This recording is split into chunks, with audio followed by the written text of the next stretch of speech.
started. The Creighton School District understands that our community of schools is located on the ancestral land of the Otham Druid and Akimel Otham people who descended from the Hohokam and have inhabited these lands since the time immemorial. The Otham, whose name translates literally to people, are vibrant of culture and community spanning countless of generations into the past, continue to thrive in the present, and carrying a powerful legacy for generations into the future. With this acknowledgement, the Creighton School District formally recognizes that the traditional care and keeping of these lands by Indigenous people is an aspirational model of community stewardship that we are committed to honor with practices, policy, and human relations. That brings us to 1B. And Dr. Dupin, do you mind leading us in the Pledge of Allegiance, please? I pledge allegiance to the flag of the United States of America and to the republic for which it stands, one nation, God, indivisible, liberty and justice for all. Thank you. That brings us to 1C, which is roll call. It looks like all of us are here today. Ms. Aaron, Ms. Gibson McLean, myself, Mr. Jones, and Ms. Marquez. We want to welcome everyone to tonight's meeting and remind the audience of the request to address board cards that must be completed and submitted to the board secretary if they wish to speak to an agenda item. They're on our left side by Mr. Ivan Carvajal. Hi, Mr. Ivan Carvajal.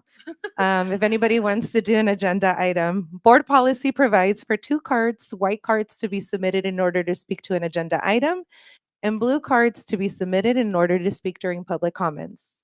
Due to the open meeting law we have, board members are not allowed to address items that are not on the agenda, and that's per our policy BEDH. That brings us to 2A, approval of agenda. I'd like to make a motion to move some items. So amend. Of course. Okay, so I would like to amend that we move consent item 6H to immediately follow the board reports and superintendent report. Perfect. Second.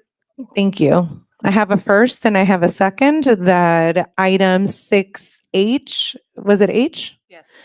Be held right after 3B and before 4A. All those in favor? Aye. Any nays? I think they just want to be clear on what we're doing. Okay, sorry. So 6H is the approval of Assistant Superintendent of Teaching Learning. So that would, okay. Mr. Jones, any questions? Nope. Okay. So all those in favor? Aye. Any nays? Hearing none, motion passes. Thank you for that. And that brings us to 3A, which is governing board reports. And Ms. Ayers, I'll go ahead and get started with you. Right, good evening, everyone. Feels like forever since we got back from spring break, even though it's only 2 weeks. 2 weeks, even, and it's like Tuesday. One of my friends last week was so funny because she texted me and she was like, "Hey, happy spring." And I was like, "Yeah, next week it'll be summer." So here it is today, summer. I just want to mention a couple things that I got to be a part of. The first one was the Red event, which I'm sure Jay will share. And that was a lot of fun. And then Nicole invited me to one of her Saturday, what do you call it? A dual language learning. Yeah, dual language learning with community members. And we talked a little bit about the LGBTQ plus rights policy that we're kind of starting to do. So we got a lot of input from that. So I really enjoyed that. I want to wish 5th and 8th grade teachers good luck on their AZ Sci. Are they taking it now? Yet? Yes, this week? Starting? I know we started this week and I got to proctor today. So good luck on that. And then good luck on all the other testing. Thank you. Thank you so much. Ms. Gibson McLean?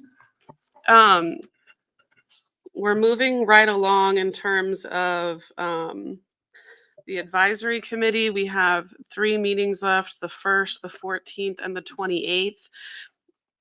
We will be, I say we, they will be preparing, I'll just be watching them prepare for the community council on the 11th. And then we'll take back the feedback from community council on the changes we've accomplished this year. talk about those at the meeting on the 14th and get finalized on the 28th for submission to the attorney so that then they can eventually be sent to the board.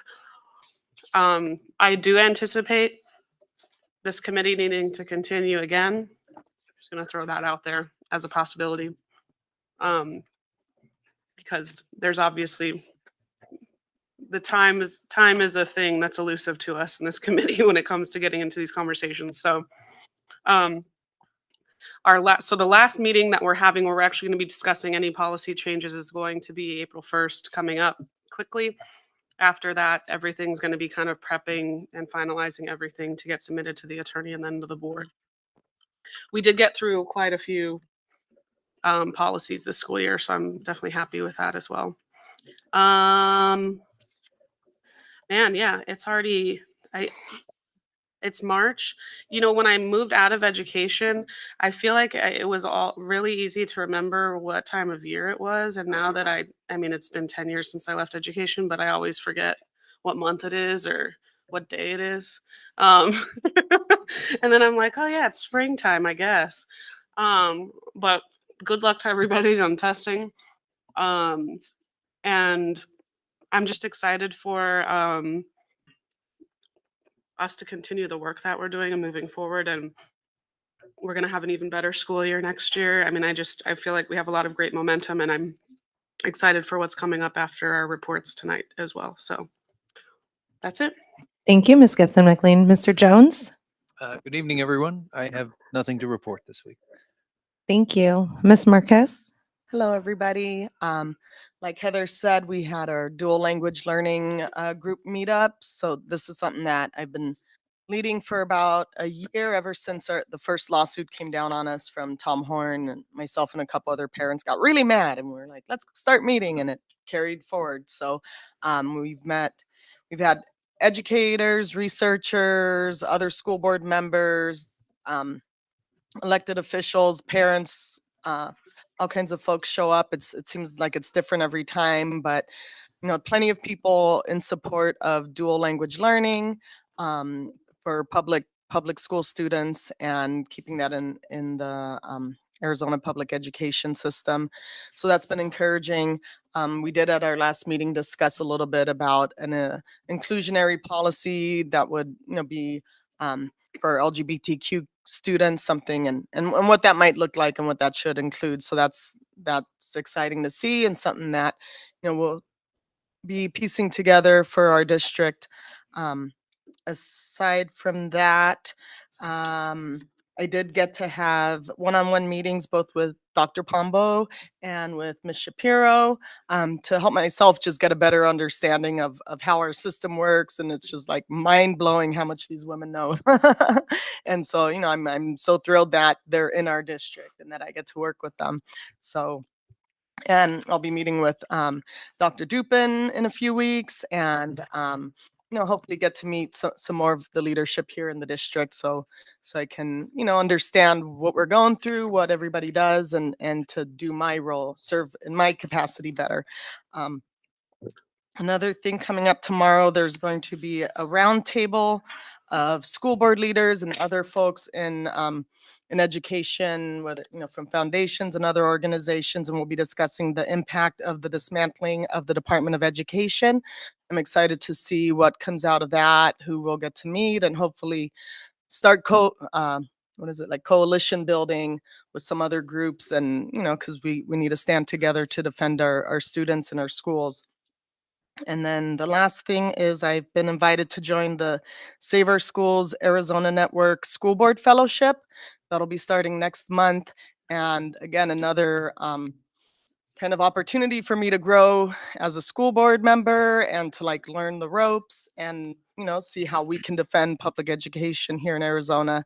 So hopefully I'll have lots of good stuff to report back at some of our next meetings. And that's it. Thank you.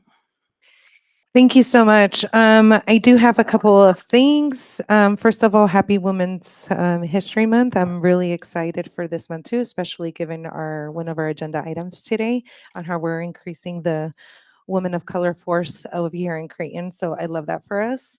I'm also really thankful for our partners with the soccer field that we did at Loma Linda that finally got built. And that's a real true testament to how we're going to hopefully start strategizing of what community schools looks like, because we do have partnerships with the local community church that has so graciously offered their time and their volunteers to actually even have the field open sometimes after hours with the soccer program that they have, so kids have a safe place to be at it. And that just melts my heart, because that's what really it is having all these organizations come together to make sure that our students and our kids in the community have a safe place to be at all times. So that's really awesome. I know that the red events were mentioned, and I know Mr. Mann will talk a little bit more about that, but big shout out to Larry C. Kennedy. And honestly, that award was a project of the K through 12. Every year, I guess there's a big development group that comes together and they pick different projects to, I mean, we were up on one of the runners, even with places like Mayo. Mayo's getting rebuilt, just some awesome construction things that are going on around the valley. And we were in the K through 12 sector, and Larry C. Kennedy got Best Project of the Year for K through 12. And that really is a testament to our community members that approved our bond, because without those bond dollars, that building would not have been able to be made. And also the strenuous vision of our students, because I know that a lot of the stuff and incorporation of student voice was put in and reimagined thanks to having our contractors and having our architects being open to having those conversations with our students. So that award literally was to the community and to the students that make that happen. So that was very awesome. And just a quick legislative update. At the House, there was HB 2213, which was a bill that would provide free breakfast and lunch to individuals or families with low income, and that did not make it out of House committee. And as we're facing, federal fund cuts and all these different type of cuts, it's very important that as budget season comes up, that we really start thinking about where we can reimagine our dollars to make sure that they're invested back in our students as the attacks on public education continue. As we start losing support from the federal government, our own representatives are not willing to help us.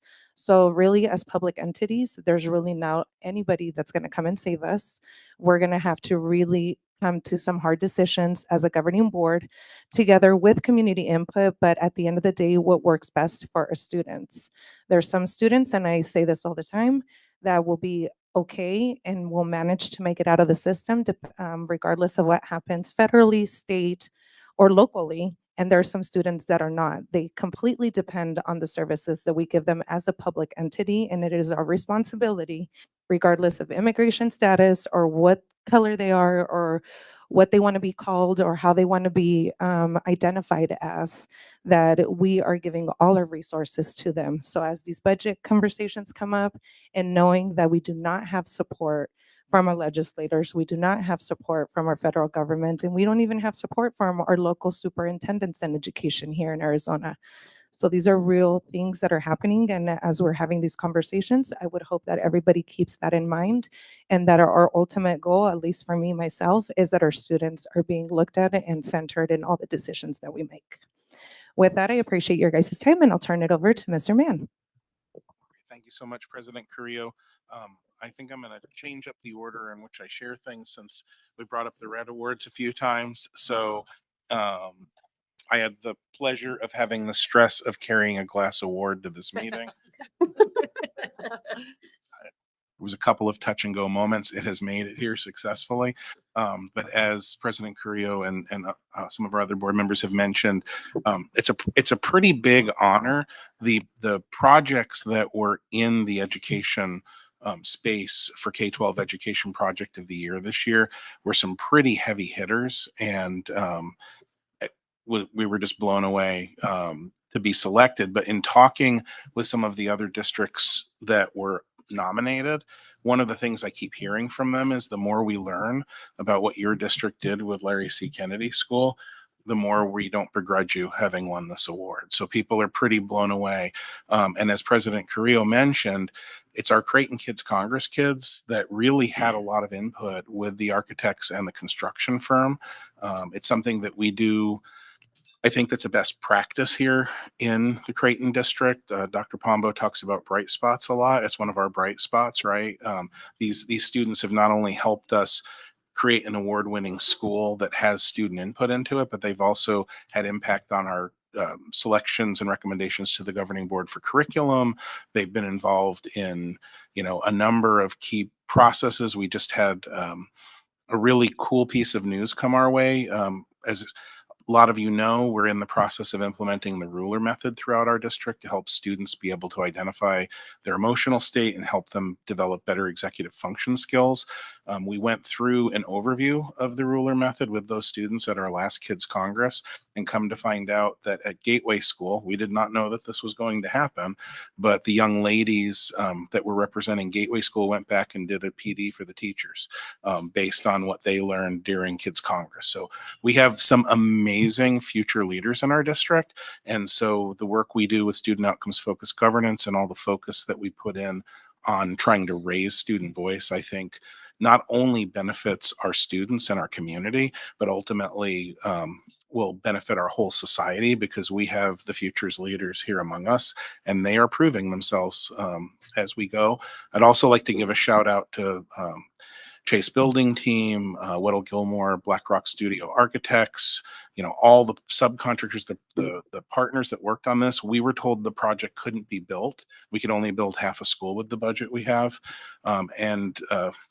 Vanessa Shapiro, our amazing CFO, and in particular, Mr. Scott Wells, our brilliant facilities and transportation director, found ways to braid together a number of grants and partnerships and other types of opportunities in order to allow that school to be fully realized.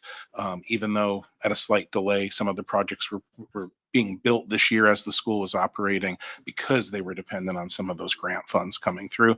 And we just barely beat the government to cutting off the tap to get that school built. So that's also kind of great too.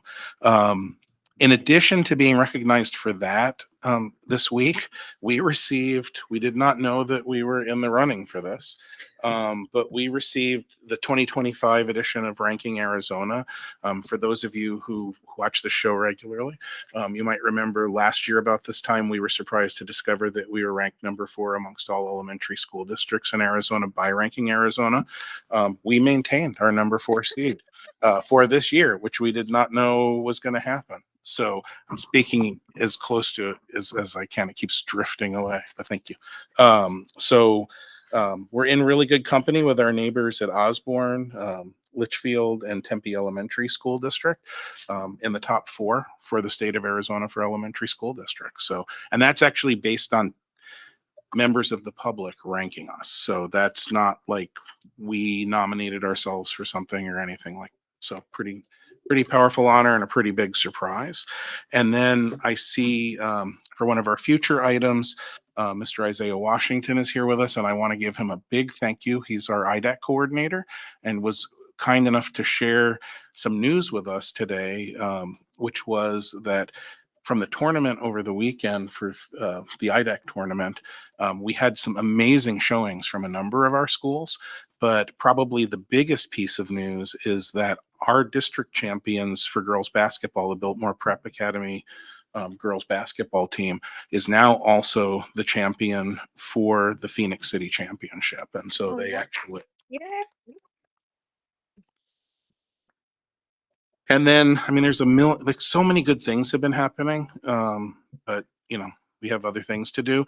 But I did also want to share that Thursday we will be having at the Creighton Academy gym a career fair, job fair for the school district. And so if you know anybody who wants to work in one of the top 4 districts in Arizona, go ahead and send them on down to the Creighton Academy gym on Thursday afternoon. I think it starts at 3:00, Dr. Lauren, and send them our way, because we're always looking for the best talent. It's how we get the best outcomes. And I forgot to mention also the Family Resource Center is having a kindergarten thank you. roundup from 4 to 6, I believe. That's awesome for our families too. And that's 4 to 6 tomorrow evening. Tomorrow. Wednesday night. Yep. I'm going to be there with my kindergartner. Awesome. Was that it, Mr. Mann? I'm going to stop there. Okay, awesome. Thank you so much.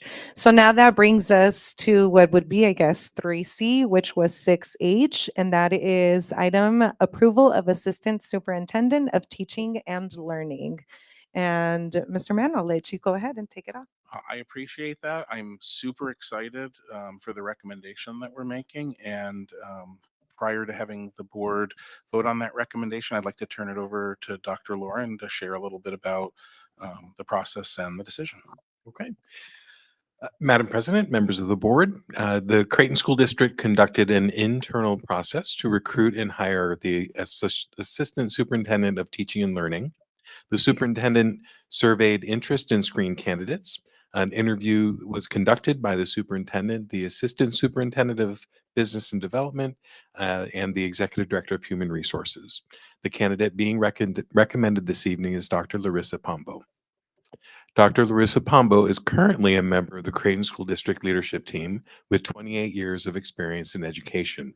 Since July of 2023, she has served as the Director of Curriculum, Instruction, and Assessment.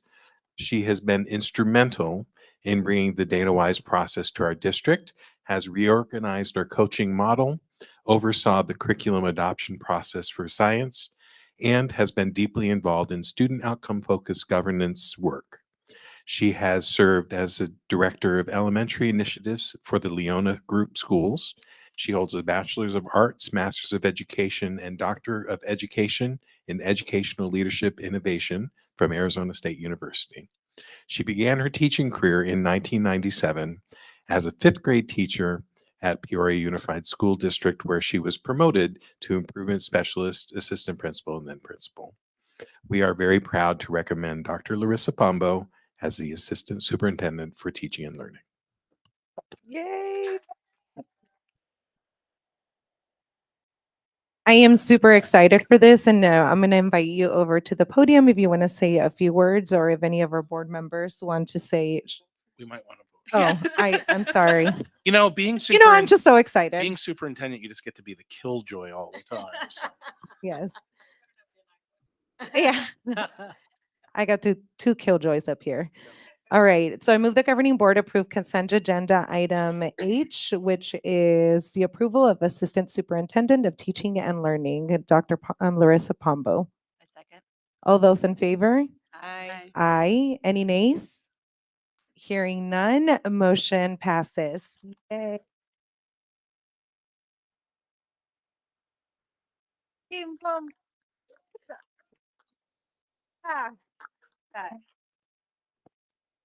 While you're making your way up, if you want to go ahead and get started, I'll give the floor to you, and then if any board members have anything awesome to say, then they can.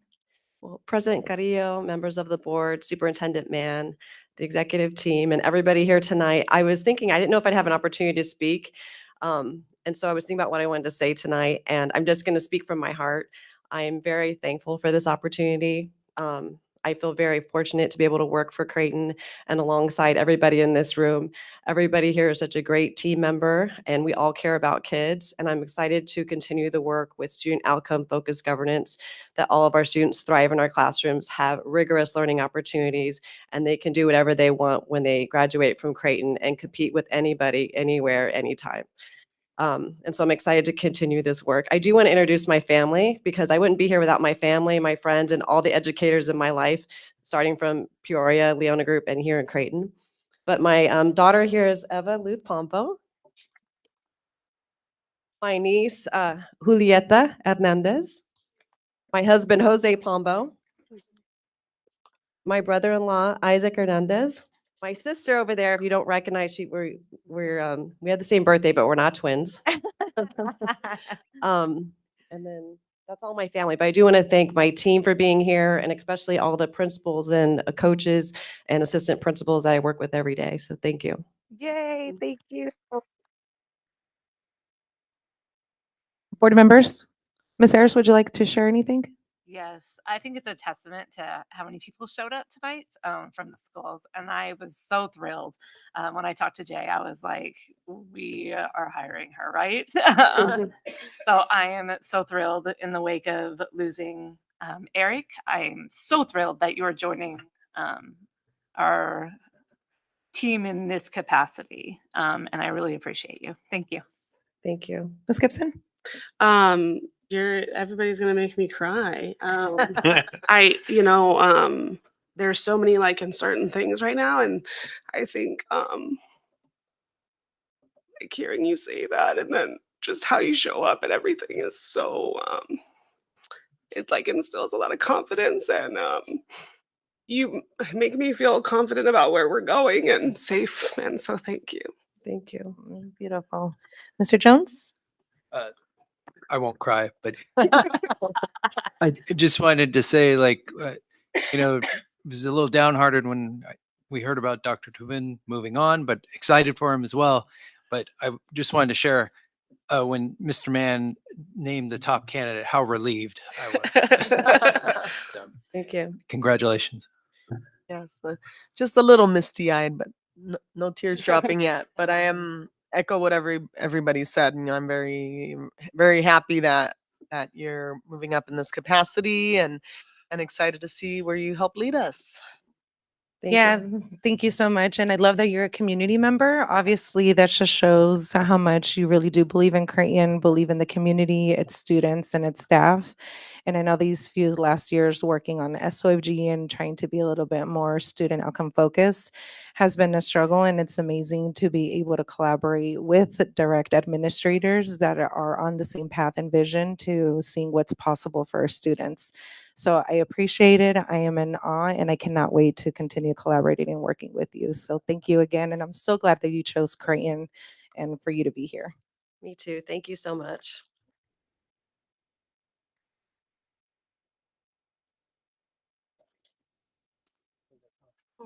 Flowers.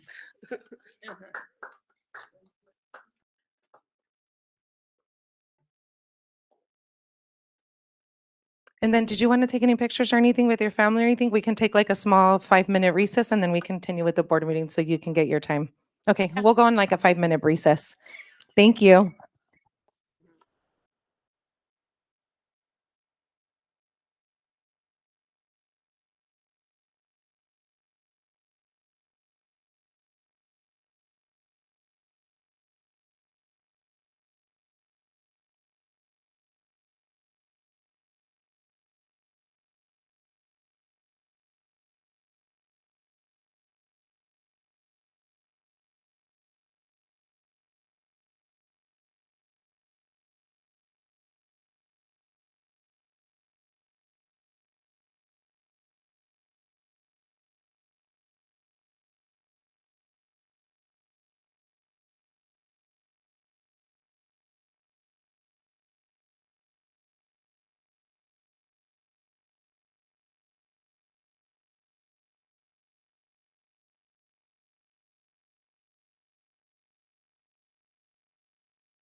Thank you. Yeah. Hello. All right, everybody, if we could go ahead and take our seats, we're going to go ahead and continue with the board meeting. We are at item 6, which is approval of consent. I move the governing board approve consent agenda items. Ms. Carrillo, we are Yes. actually on the student outcome focus. 4A. Oh, We wait. just moved 6H. I'm so sorry. I totally missed that. Thank you, Ms. Juarez. I apologize. That brings us to 4A, which is our student outcomes focused governance update, progress monitoring report 3. Report goal 3. We just want to remind everybody that in the fall of 2023, Creighton School District adopted a student outcomes focused governance SOFG framework to ensure focusing on improving student outcomes. A student outcomes focused governance framework is composed of 6 research informed competencies: vision and goals, monitoring and accountability, unity and trust, guardrails, communication and collaboration, and continuous improvement. And with that being said, we're going to go ahead and get started on our progress monitoring report. And also, just for clarity, what is our progress monitoring? Our progress monitoring is a conversation between the school board and superintendent that provides boards the opportunity to evaluate the alignment between the community's vision, which is the goals towards the student outcomes, and the school district's reality, the current student performance or growth. While student outcome goals and current student performance may not match perfectly, it only becomes problematic when there is no evidence of student growth and progress. And even if students aren't yet growing and making progress, that's only catastrophic if the superintendent doesn't have sufficient aggressive strategies in place for increasing growth and helping students make progress. These are fundamental concerns of monitoring. How is monitoring beneficial? In addition to clarifying student and superintendent performance, monitoring, when done well, confers several other organizational benefits. We lead by example. What happens in the boardroom is more likely to be echoed in the classroom. Board behavior sets the culture for an institution. If board members want a culture where teachers are open and reflective in their craft, they set the stage for that by demonstrating what it looks like for the board and superintendent to be open and reflective. This is where AJ Kriebel's words, student outcomes don't change until adult behaviors change, kind of leads the way, and it's grounded in student outcomes data. It clarifies strategies, we communicate expectations, and we do formative evaluation. With all that, we'll go ahead and get started with our progress monitoring report. And Dr. Dupin, if you can go ahead and get us started. Thank you. Thank you, President Carrillo, governing board members, fellow members of the executive team, and members of the Creighton community. Goal 3 is to increase English language proficiency for emerging multilingual learners. Our goal is that the percent of emerging multilingual students that increase 1 or more levels on Azella will increase from 25% in August of 2023 to 40% by August 2028. The annual target for this year is that the percent of emerging multilingual students that increase 1 or more levels on the Azella assessment will increase from 28% in August 2024 to 31% by August 2025. We were enthusiastic about this goal because we did perform well and we exceeded our annual target last year. And so as a result of that work and all the work that led up to that, this goal and the development of inputs, outputs, and our monitoring of outcomes has really become a model for how we've been approaching the other goals. And we'll talk about that more when we get deeper into the inputs and the progress that we're seeing. So we've learned a lot as a result of focusing on this group of students in particular and thinking about the assessments and the complexity of monitoring language development with tools that weren't necessarily built to do that, at least initially. So we have a current measure that we're focusing on for this year, and that is that the percent of emerging multilingual students that increase 1 or more levels on the DNA English Language Arts benchmark assessment will increase from 10% in May of 2024 to 20% by May of 2025. So using our existing, for grades 3 through 8, our existing benchmark assessment. And in our measure 3.2, which looks at the percent of emerging multilingual students in grades 3 through 5 that increase 1 or more levels on Azella increasing from 33% in May of 2024 to 35% by May of 2025.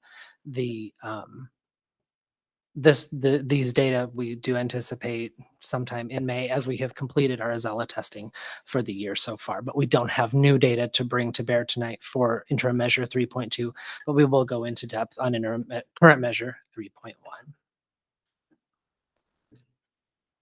As always, we welcome your questions and dialogue throughout, so please don't hesitate to jump in. We also have the additional question and answer slides that are reflected in the presentation deck based on the feedback provided by governing board members and our conversations that have occurred since then. For current measure 3.1, as I stated, we are looking at the DNA English Language Arts benchmark assessment and an increase from 10 to 20% from last spring to this spring. This is the breakdown. If you follow the total column down on the far right or on your screen, this is the percentage of students that have made that leveled growth on their DNA benchmark assessments by school. And so when we look at this, we are actually seeing some bright spots that are starting to emerge at our schools. Of course, we have different population sizes at each one of those campuses. And so this time I'm going to invite the team to come forward and share a little bit more specificity because it was wondered aloud, Ms. Marquez, if I may. One of the questions was how many kids how many kids are at each school who fit in the emerging multilingual category? So, Sarah Beth, Dr. Pombo. I would like to introduce Sarah Beth George. She's our coordinator for literacy and languages to talk about the numbers. Good evening, Madam President, Superintendent Mann, and governing board members. Thank you for this opportunity. We did want to share the total number of multilingual learners at each site so that you can get an idea of how our multilingual learners are represented across our district. So specifically at Biltmore Preparatory Academy, we have 52 multilingual learners. And so when you see that total of 18%, that's 18% of the 52 students who grew one or more levels. At Excellencia School, we have 190 English learners. Gateway is 236. Larry C. Kennedy is 67. Loma Linda has 178 multilingual learners. Monte Vista has 247. Papago School has our largest number of multilingual learners at 256. The Creighton Academy has 126. And Mackin School has 239. And these numbers were actually taken this morning from our ongoing active living document of our tracker for all of our multilingual learners. So that gives us a total of 1,591 as of today who are multilingual learners in our school district. And then for the remainder of this, I would also like to introduce, we have 3 of our 4 literacy and language instructional coaches or teaching and learning coaches who have joined us tonight to help us in our presentation.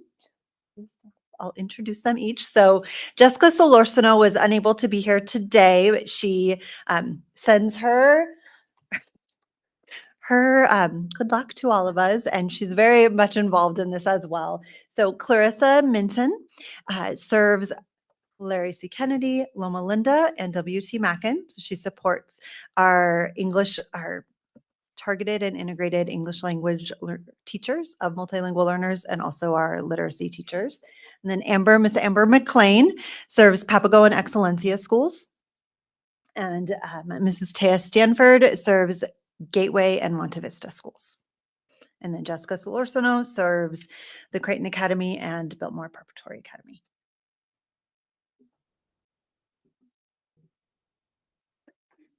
Okay, so with current measure 3.1, again, looking for that leveled growth.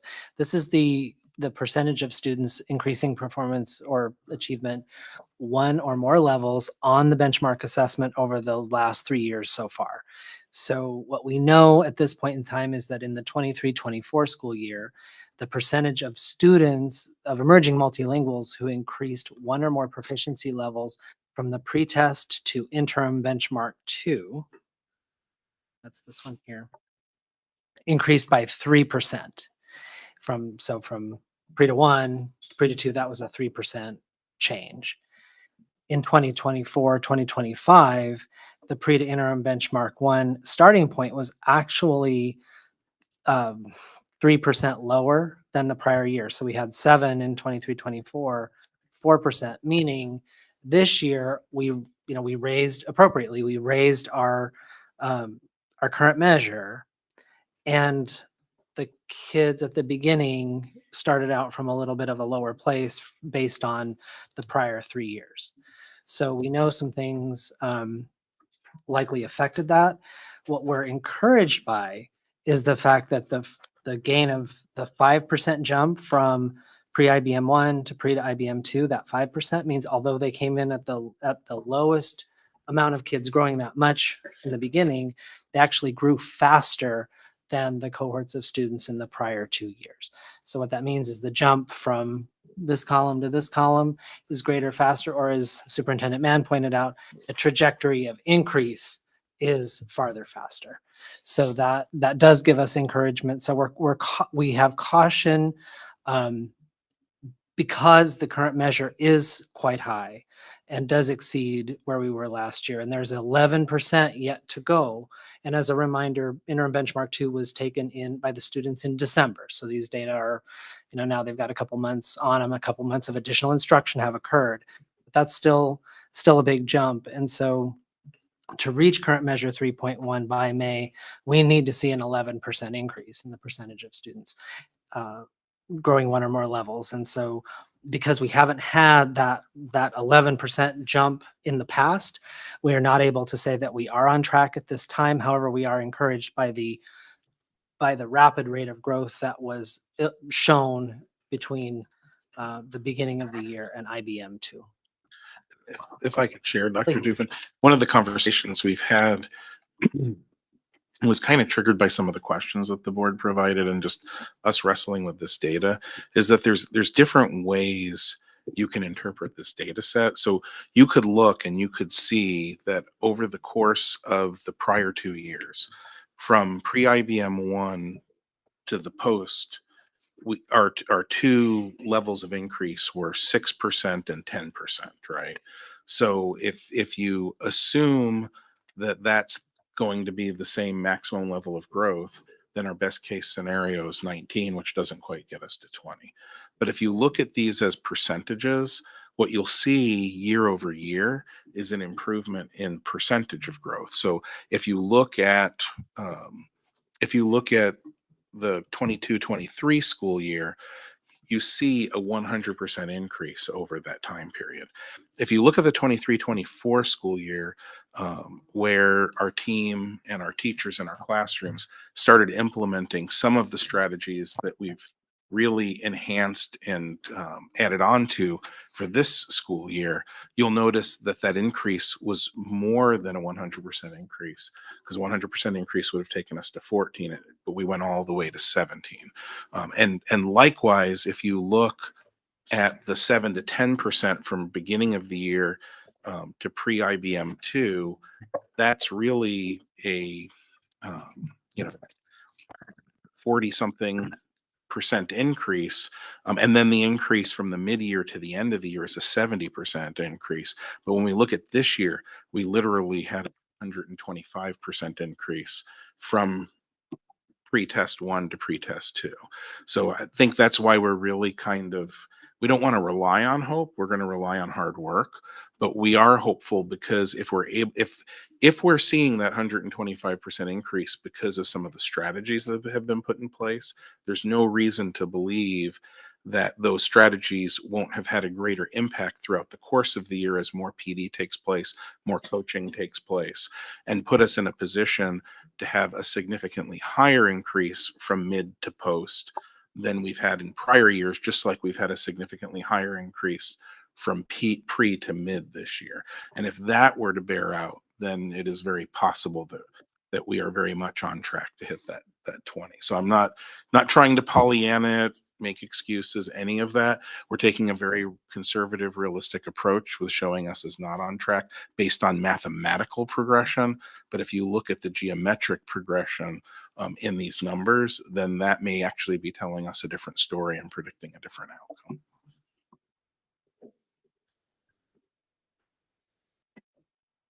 So again, just real quickly, interim measure 3.2 focuses on emerging multilingual learners, specifically those students in grades 3 through 5.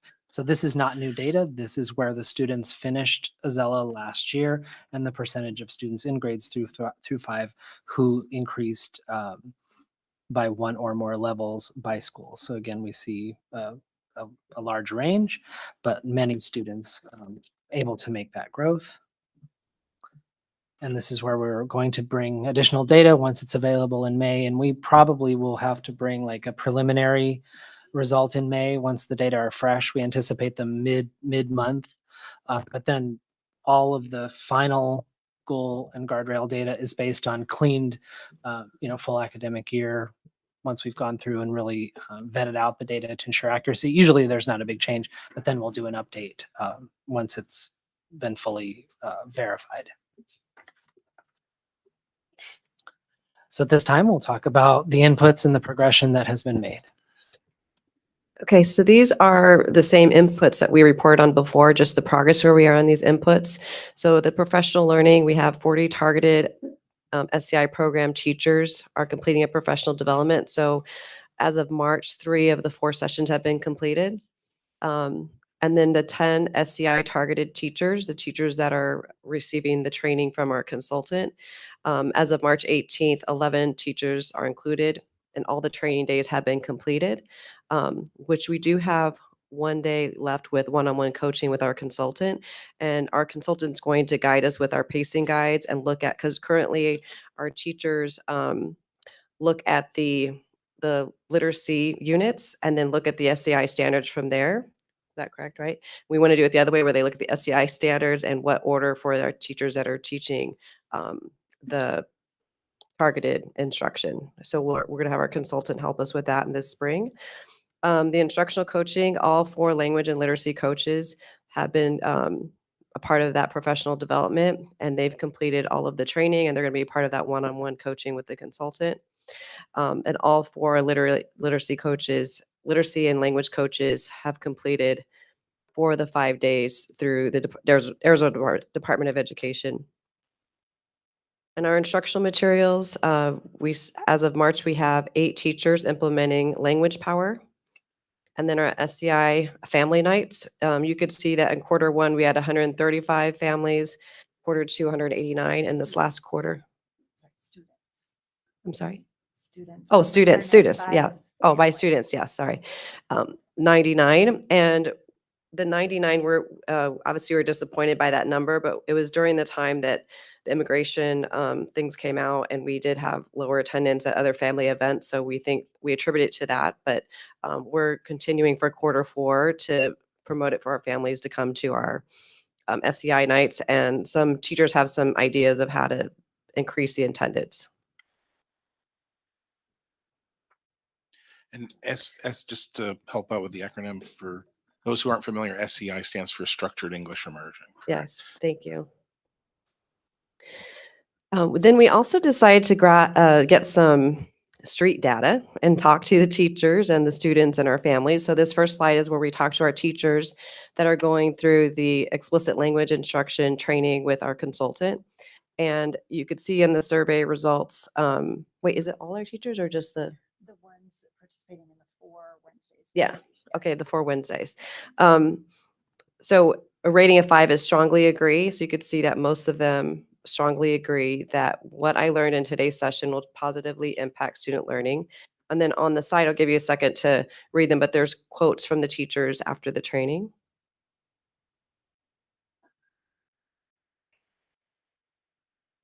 When I've sat into the trainings with Heidi Kotsky, I've talked to the teachers and they say things to me like, this is a game changer. I can't wait to try this in my classroom.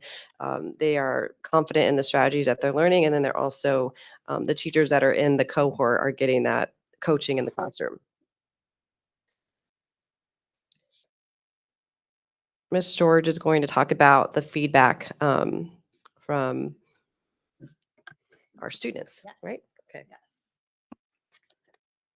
Okay. So for this particular survey, we collected responses from students in the middle of February. And so 197 total students were surveyed. And these students are in the classrooms of the teachers who are participating in that cohort of 11 teachers with our consultant, Mrs. Heidi Koski. And the survey feedback that we just showed from the teachers is from the 40 teachers who are participating in those 4 days. When we come back and present our final progress monitoring report, we'll have the teacher data from that group of 11 teachers in the cohort. Since we have one additional day, we wanted to wait on providing you with that feedback. But what we do have is what their students have said. So we asked several questions and we really wanted to highlight 2 of them. So one is, so we did also survey students from kindergarten through 6th grade, as those are the grade levels that are represented in our cohort of teachers. So we asked the students, how often do you practice reading, writing, listening, and speaking in English? And so you can see that the vast majority of them said always. They practice each of those things. So you'll see the reading in purple, writing in blue, listening in pink, and speaking in that teal color. And very few said never. A little bit more than never said I'm not sure. We did give the survey completely in English. And then we also were just interested in that street data of the students' experiences. So not only experiences in what they do, how often, but how they feel about it. And so 73% indicated that they do enjoy their lessons about reading and writing in English. 23% said kind of, and we did have 3% share that they do not enjoy them. I want to add to this slide. So in previous presentations, we talked about when we do learning walks, we're looking in the classroom that the students are doing most of the reading, writing, listening, and speaking. And we shared that typically we see mostly listening, and we're trying to work towards more of the students being more involved in the lessons and the students doing the work. So we're finding that in our classrooms that the teachers have received this training, that kids have more opportunities to read, write, and speak in those classrooms. So, so we obviously want to replicate that in our other content areas and classrooms. And this really, while this is a smaller section of our students, it really does show that they are listening and speaking consistently. And I know that is something that we have really been working on for years in this district. And so this was reassuring and really positive to see. So on the next slide, these are just a few of the quotes that we pulled out from the survey. So these were actually oral prompt questions where we had students record their voices to answer the questions.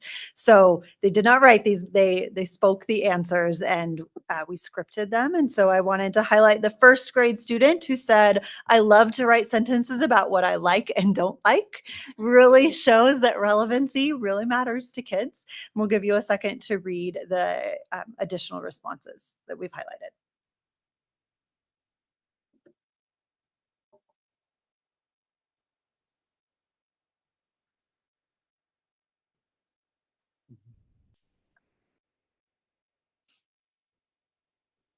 Perfect. I really like that we're having all this feedback on students, because at the end of the day, we need to get their perspective and seeing what they're hearing and what their, I guess, analysis is of what's being taught to them. So I really appreciate that you guys take on the added on task on doing that.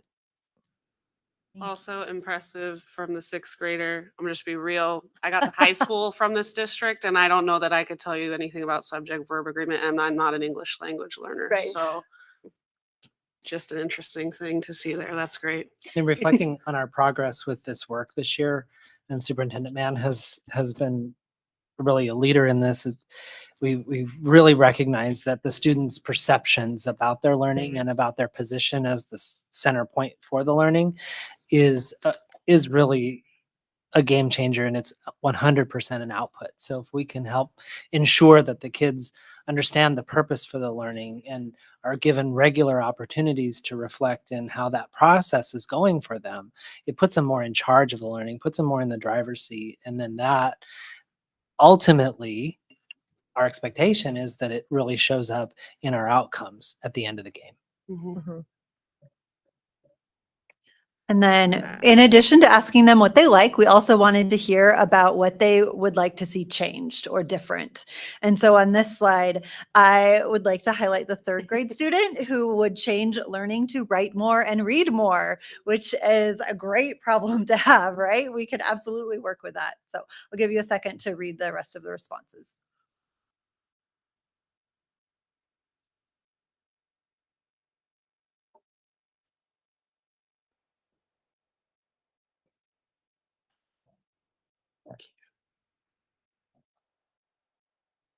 I like that student feedback of the sixth grader because it kind of go back to a previous meeting where we were saying that we started noticing that there was a lot of teaching or talking to teach versus having this two-way conversation. And vaguely based off of this one quote, I would change the way they learn, even though they didn't fully express it. That's what I'm getting the hand of it, right? That the way that they're being taught right now is probably not as effective as if it was more of a collaborative, maybe I'm thinking based off of feedback that we've had on other board Yep. meetings. I was interpreting it the same way. Absolutely.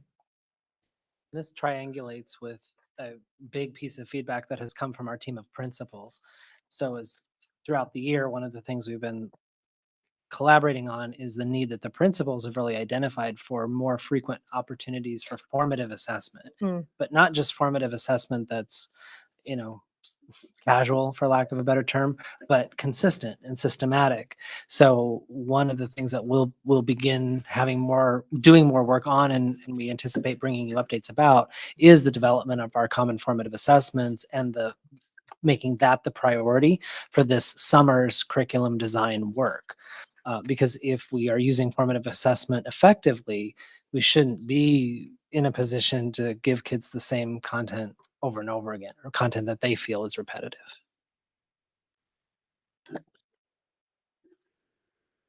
We also wanted to share feedback that we've received from our family nights. So we've had 3 of our 4. We have another one coming up next month, our final one. And when we look at the feedback from all 3 nights so far at all 9 campuses, 98% of the participants indicated that they felt welcomed and encouraged, and that they can use the ideas shared with them at home. And I do want to provide a little anecdotal information where the 2% that did not indicate that had indicated strongly disagree. However, when you look at their narrative responses, one of them said everything was perfect. And another one is the one that we've highlighted here that said very good and productive talk. And so when we look at that on our end, we're thinking they just mixed up the order of the strongly agree, disagree. We also, though, want to accurately represent the data that we collected, which is that 98% indicated they've had positive experiences and learned things that they're going to be able to use at home. And then so the survey is given in English and Spanish. The responses are in Spanish. So we gave you specifically what the family said and then the translation, and I'll give you a second to read those.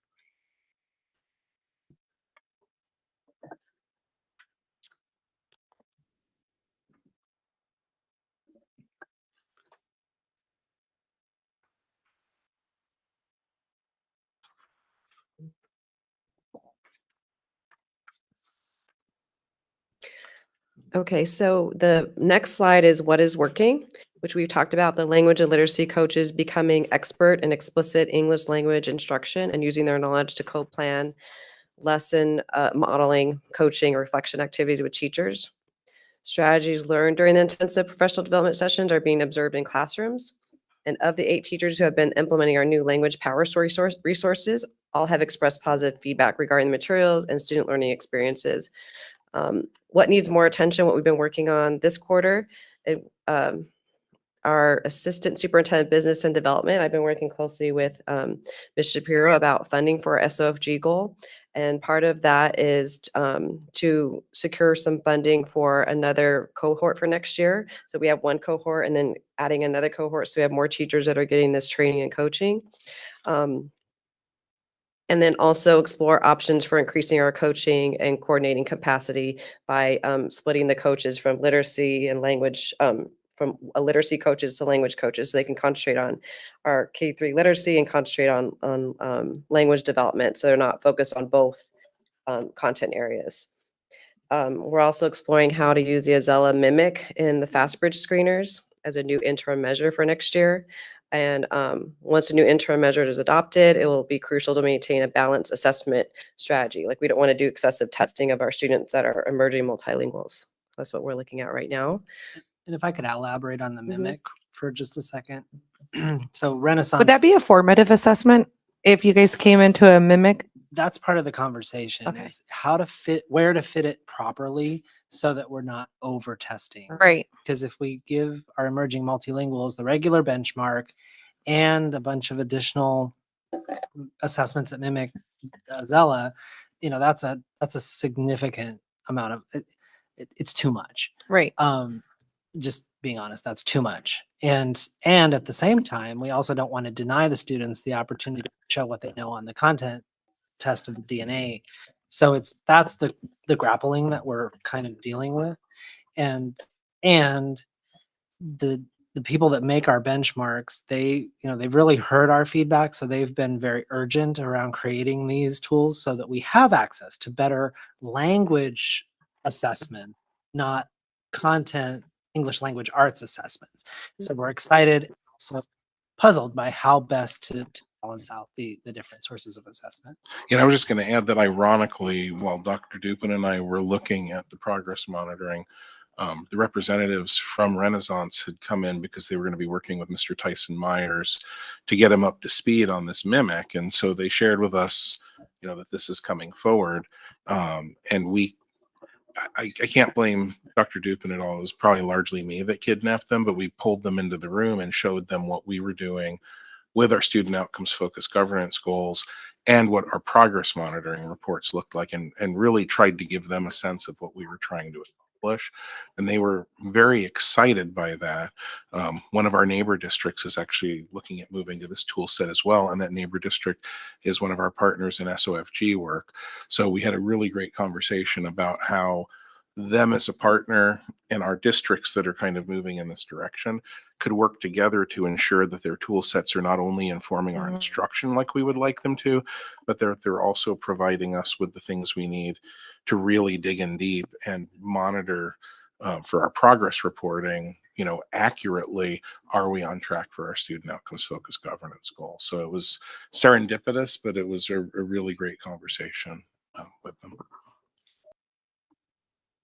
The next slide is, thank you for the questions in advance. We are going to go over the questions that we received. We have held many family events. What steps can we take to clearly measure how these events help students become better at English? I do want to share that we have some ideas how to look at it, but nothing is actually directly aligned, because when we think if the kids improve on the Azella, we don't know if it was the teaching, if it was the family nights, if it was all the different inputs that we're doing.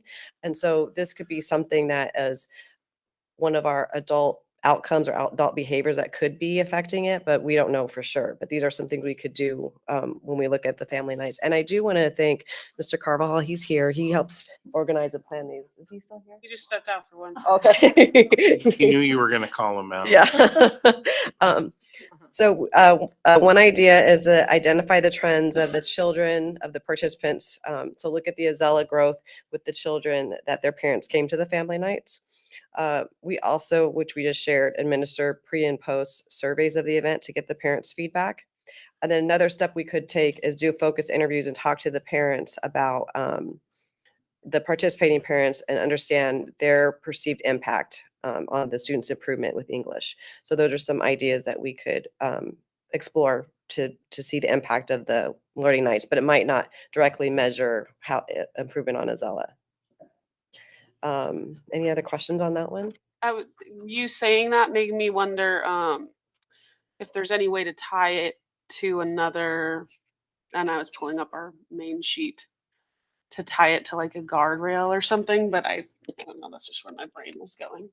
And then also to maybe expand it beyond just this, like if we could tie that concept to a guardrail and expand it beyond English language learners, we could still maybe accomplish something with it, but I don't know. That's just, my brain's just moving. I do think it ties to that one of the guardrails is that the superintendent will, Yeah. conditions that are insufficient for students. And so, this is actually very tightly aligned to that, Mhm. particularly if we expand it even beyond this group. But this is a good group to test with because this is a group that is highly affected by inequitability of resources, right?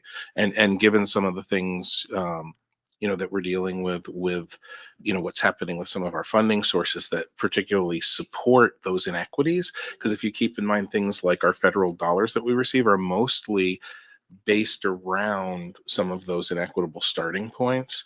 And so the fact that we have a focus on this group of students, I think, is really important to the work that we're doing.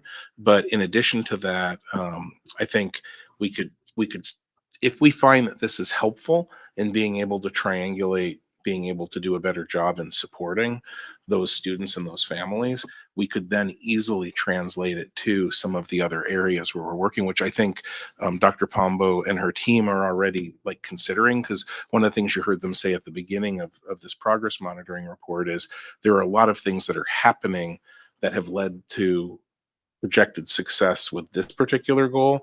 And then those act for us as sort of those bright spots we can target in on and say, well, if this is effective for language development, could it also be effective for mathematics development? How do we translate from one place to the other? That's immediately what I was thinking about, Yeah. parents being maybe insecure about their math skills, feeling like they Mm-hmm. can't assist, or same thing with, I mean, there's crossover obviously with the reading stuff too, Yeah. in terms of like reading at home and just in terms of making this go across the goals essentially. And it was a small sample group, but I don't know if he's made it back in the room or not. If not, his ears will burn. But Mr. Carvajal, one of the things that he worked with his team to do last year, and again, it affected only a small sample size because it was our community council group, Yeah. which is typically about 100 people that show up, and not all of them are parents, but they brought some of those math games to play. We got great feedback on that. And, the input he built that off of was, can we please have something that will help families help their kids, right? Yeah. And they came back with this great set of activities to provide to families. So we certainly have, some component pieces that we could build off of in order to be able to replicate some of the things that we're doing around language development in some of the other subject areas. And I think all of it, again, goes back to making sure that there aren't insufficient conditions, because sometimes the insufficient conditions, because we know that that student outcomes don't change until adult behaviors change, we don't want to get into the position of saying, well, the kids aren't getting enough support at home. Yeah. But I think it's okay for us to say that we're not supporting the families enough to help them provide those supports at home. And that's what you're seeing reflected in some of this information, and that can be extended to other areas of learning. So I've droned on way too long, and I'm Oh, going no, to no. stop. Ms. On the same Marquez? page, like how we replicate this in the other areas. I had a question in regards to the family events that you've had. Has it been mostly primarily like Spanish speaking families that have shown up, or have any of our other families that speak other languages besides Spanish shown up? So specifically, I don't know without looking at all of the names of the families. What I can say is that the vast majority of our responses on the surveys are in Spanish. There are some that are in English. We don't have any in other languages. One thing that I would like to share is I actually last week and this week trained our educational secretaries at each campus who support enrollment of students. And today or yesterday. I don't even know. It was today. Today. Yeah. Thank you.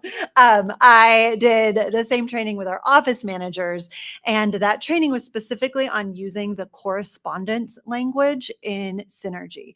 And so there's a field in Synergy, which is our student information system. When we have families enroll, there's an option to put what language they prefer written communication in. And we haven't been using that. And so one of the things that we know that we tried to remedy this year is that what we send home is in English and Spanish. Any written communication, or the majority of the written communication, is in English and Spanish that goes home. And it is very important that we provide written communication in the language that makes the most sense and is the most accessible to our families. And so we did try to do that this year. And what happened was the only data that I had in this, or that we had available, was students' home language. And so when we pulled that, we had 28 home languages. And when I went to translate not only the required forms for my two programs, which are language and literacy, there are 4 letters for literacy that are required by the state and 1 for our English language program. So just those legislatively required letters, if we were to translate those in all 28 languages, it would have cost us over $60,000. And we did not have enough money available in our line for translation. And when I started to dig a little bit deeper, we uncovered the reality that many of those home languages were not representative of the actual written language that families needed. So for example, we have three different Native American languages that were listed as a home language. We know those families, and they do read and write in English. And so they can access the information in English, which means that we don't need to that translation, right? And so we were not willing to make that decision without communicating directly with the families. So the end of the story is very exciting. Our ed secretaries are undertaking a massive project to contact all of our families who have a home language other than English in our information system and find out what correspondence language they need. So then they'll finish that by the end of June. So this summer we will have an accurate number and an accurate list of languages so that we can strategize how to be financially responsible and meet those needs of our families. So all of that to say is that we very honestly have not reached out in written or oral language to our families that speak languages other than Spanish and English. And we are actively working to change that for this coming year. So I hope to be able to provide you next year with a more definitive answer that says, yes, we have more other languages. Thank you so much for that. Do we know, was there like generally a third most like spoken language that was pretty obvious, or? Off the top of my Curious. head, I don't remember, but we can, I have the image of all the languages and the numbers, so I can Oh, provide that'd that. be great. Okay. Oh, we got. Okay, so the second question, our reports have mentioned limited resources for teacher coaching. What can we do differently to make sure teachers get the coaching and support they need to help students grow? And I talked about this a little bit before. Increasing our funding for SOFG is increased content coaches, so specific areas of expertise, language acquisition coaches, and literacy coaches, 4 of each. Continue our work with the consultant and add another cohort and more PD. Develop content expertise, and I already said this, add another cohort. And then the last bullet is align coaching caseload, prioritize the teachers that directly align with the goals. For example, literacy coaches work with K-3 teachers, language acquisition coaches primarily work with targeted teachers and solely incorporate integrated, and language coaches support SEI cohorts. So those are some of ways to help with our resources. And Dr. Pombo, I'm just going to take a moment to add some stuff to this because I think it is important that these questions are asked to see how we're going to give that ultimate support, because we always hear that if the teachers don't have, since they're the number one asset closest to our students, if they don't have that support, then really nothing gets done. And as we're having budget talks and all these things, I think it's important for us to realize there's some reports out there. There's done a whole bunch of research, and they say that successful boards recognize the need to support high priorities even during times of fiscal uncertainty. To this end, the successful board supported extensive professional development programs for administrators and teachers, even during times of fiscal restraint. So this report that was conducted in 1993 on the effect of school boards, they were looking at how school boards align their budgets to goals, right?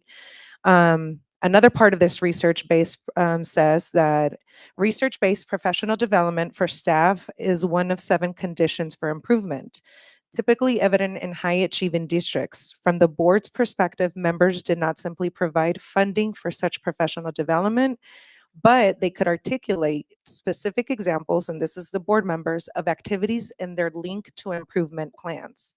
In high-achieving districts, board members described staff development activities in the district and could describe the link between those activities and the teacher training and board or the district goals for students. It shows that an analysis of high and low achieving districts. In high achieving districts, the board and superintendent support uniform professional development built on curriculum. In lower achieving districts, professional development may vary extensively from school to school. One example is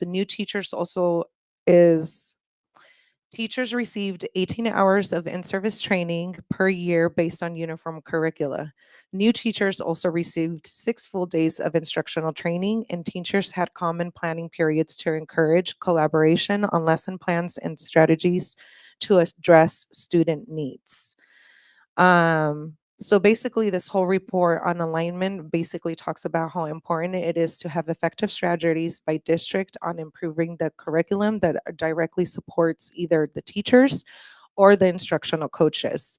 So as we're having these conversations, and I'm really thankful that we are looking at ways that, to me personally, on hearing and reading all these studies on effective districts, it's really prioritized on what the teachers and the admins or professional development is getting in order to align with the student goals. So I think it's really important that we're having these conversations and how we are aligning, but we also have to understand that sometimes in order to continue this work, other things are going to have to be left behind. Other things are going to have to be rearranged in order to start targeting what we really need to move the needle for students. You know, if I could build on that, Madam President, one of the things I think what you're shared is perfectly aligned with what's being recommended. But one of the other things that I think is a best practice is rather than doing a broad implementation of something and hoping it's effective, what we've seen the team do is do a limited implementation to determine the effectiveness. And it really, from what we've seen, has had 2 effects. One is we've been able to actually measure the effectiveness of the implementation. We see that it is having an impact, which is why the request to add additional staff and add additional coaching is included here, because we can tie that directly back. But I think the other thing that's also very important that I have seen in other work that I've done in K-12 education is that very often, if you try to force on the system a broad implementation of a program, the system pushes back. And when you do a small pilot program, what ends up happening is you may have some initial resistance, but as those individuals who are in the pilot program start to find success, they become your advocates from within your staff and teaching ranks. And then once they're your advocates, that actually allows for stronger adoption, because now you have people lining up and saying, oh, you're opening a second cohort. I want to be part of that because I talked to my friend and they were in last year's cohort. And I think you can probably speak more eloquently to it than I can, but from things I've heard from the team, it sounds like that's part of what we're seeing, is that there was initial resistance with that small group, and now there is demand for additional opportunities. They could speak directly to. Yeah. Do you guys want to share anything? You want to share what your teacher said? What? I didn't know. Yeah, come in. Sorry, putting you on the spot. Yeah. Hi. Hello. So just an example would be, I guess, teachers not originally understanding what the cohort had to offer and who the consultant was, and their coaches being alongside them, doing the learning and being available to really model the lessons and being in their rooms and doing the observations. Because at one of my schools, specifically Papago, I have 4 teachers. I've had my kindergarten teacher, Miss Martinez. You should go see her in action. That's a huge, huge win. Like if these kindergartners can do it, I'm all game for anyone. But a lot of the teachers at Papago have heard or have seen people go in to these teachers who have participated in the cohort, and they're the targeted teachers as well. And they're like, I didn't know that that's what that was. Oh, when Sylvia approached me, I didn't know that's what she meant. And Sylvia's like, that's exactly what I said. And I'm like, I know that's what you said because I said it too. And so a lot of them are like, is there going to be another one?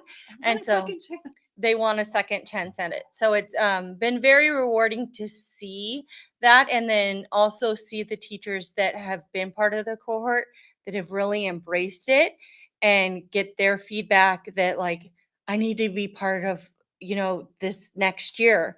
When we make it to cohort 2, I have to do that part. I need to keep my learning going, and inviting teachers from across the district into their classrooms.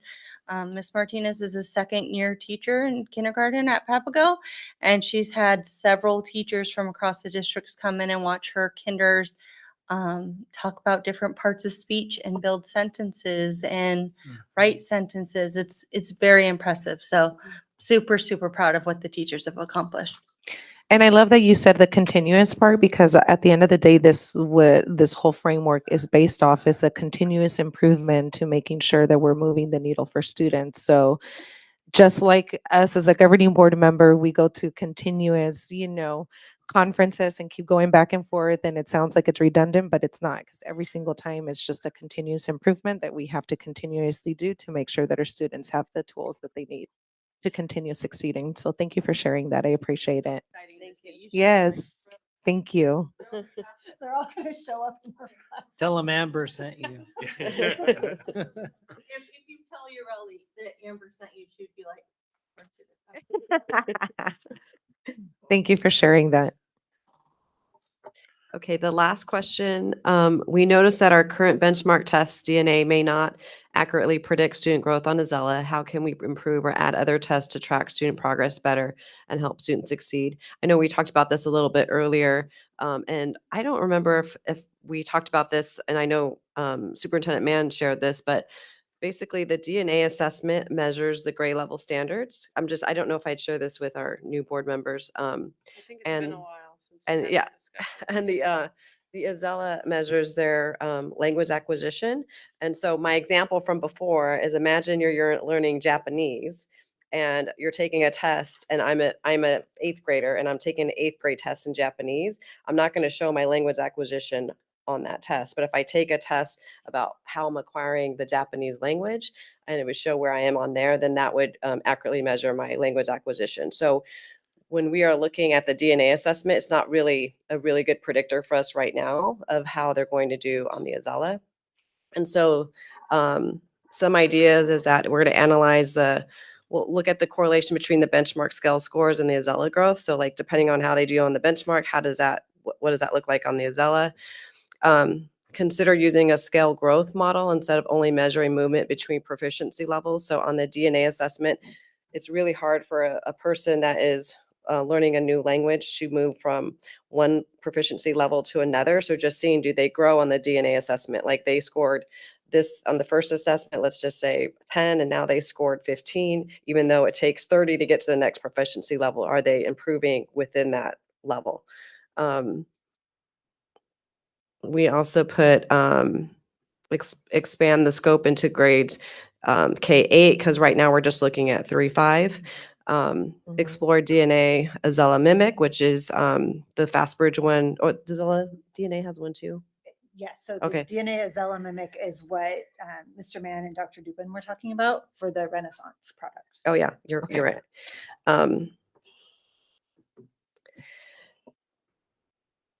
I'm looking at the next one, prioritize improving our current benchmark system before adding more tests. So that's why we were saying we're trying to figure out how not to have too much tests for our students. Then we talked about also considering using FastBridge, but understand its limitations and use it to supplement, not replace other data.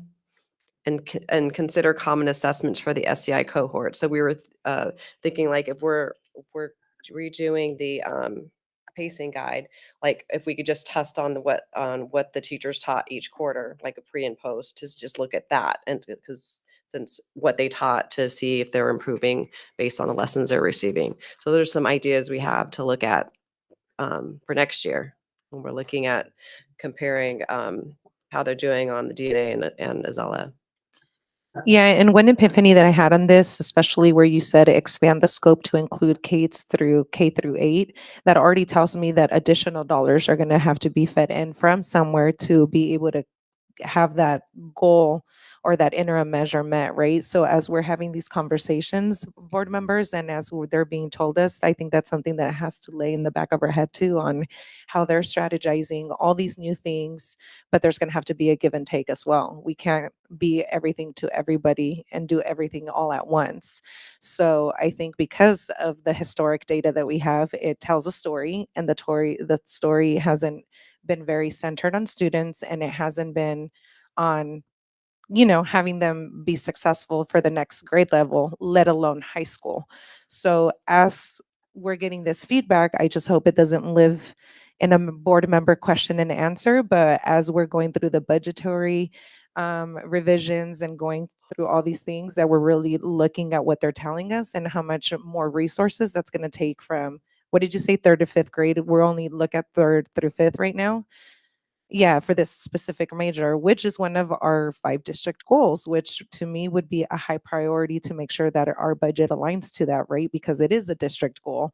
So just being cognizant of that, being aware, and I'll move on from that. And a lot of these things that we're talking about for our language learners, we're also looking at what we can replicate for math and for literacy, because it was working with that small cohort and adding cohorts to those content areas as well. Awesome, thank you. Board members, do you guys have any other questions or any other comments? Yes, I Ms. do. Marquez, go ahead. So if we pop back to inputs, I believe that's page 8. And I want to thank Dr. Dupin and Mr. Mann. Yesterday, we had a conversation. I had questions about the SEI, and they tried to explain to me targeted versus integrated instruction. So going back, I see here we've got the 40 targeted SEI program teachers will complete. So my question is, how many targeted SEI program teachers do we have in the district? Do we? I thank you for that question. I absolutely can get that information to you. I don't have it memorized on the top Okay. of my head, but Okay. I will absolutely give that information. Okay, cool. So let me, and then kind of a follow-up to that is whether or not do we plan to increase or decrease that in the next school year? And then kind of along that same vein, for our integrated SEIA teachers, from what I understand, that's, essentially that could be, basically their homeroom teacher or any teacher. What kind of training or coaching do they receive, or do we intend to at some point expand additional training to them? If for those who are, for when they do that. So that was my question related to that, and I'm happy to wait on an answer for that. Yeah, we probably have to, well, with the targeted one, we have a certain amount of teachers per school just based on budgeting. But Sarah Beth last year and this year is also writing a grant to get more teachers so we can do that. But we don't know until when do we find out? Like June, usually? Middle of July. Yeah. Oh, July. We can find that out. So that does affect the schedule.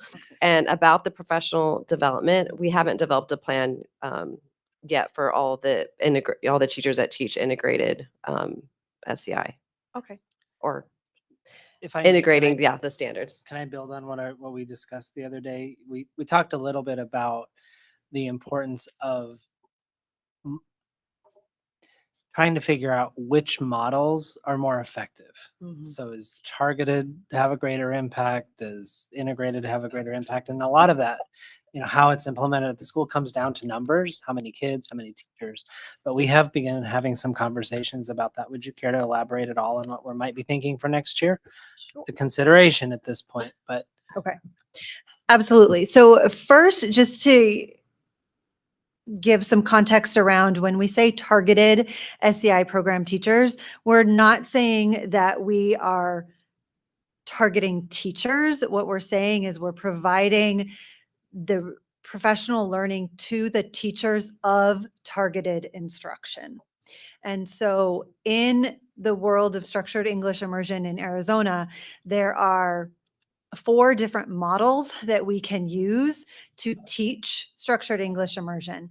And we use 3 of those models in our district. Each model has components of targeted instruction and integrated instruction. And so they also include, so a label. So the 3 models that we're using are the pull-out model, the 2-hour model, and the dual language immersion model. And each of those models prescribe a very specific number of minutes that multilingual learners need to have in targeted instruction and also in integrated instruction. And so the dual language immersion models are used at our 2 dual language immersion schools. So the most common models that we use are the 2-hour model and the pull-out model. So when specifically the 2-hour model, that means that our multilingual learners are receiving 2 hours of targeted English instruction, which means that they are only with multilingual learners and they are getting instruction solely on the English language proficiency standards. And one little nuance, when I say 2 hours, I mean 2 hours for kinder through 5th grade. 6th through 8th grade is actually 50 minutes.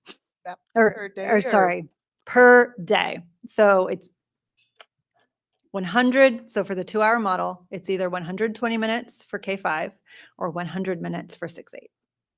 And that's per day. And it can be counted per week. So if you did a few minutes less one day, then you would have to make up for that on another day. And so that is with our 2-hour model. And then we also have the pull-out model. And in the pull-out model, students are getting 1 hour of targeted English instruction with the English language proficiency standards and 1 hour of integrated instruction, which is typically in that pull-out model. What that really looks like is that, so we have a 2-hour English language arts block. Pretty standard. There's give or take a few minutes depending on the grade level. If we look at a 2-hour English language arts block, and I'm a multilingual learner who is in the pull-out model. That means that during the 2 hours of English language arts, 1 of those hours, I'm getting targeted instruction with all multilingual learners on the English language proficiency standards. In my other hour, I'm with some multilingual learners and some mainstream, like English language proficient students or students who are native speakers of English, and we're all getting the English language arts standards, but there are scaffolds that my teacher needs to provide to me so that I can access that information.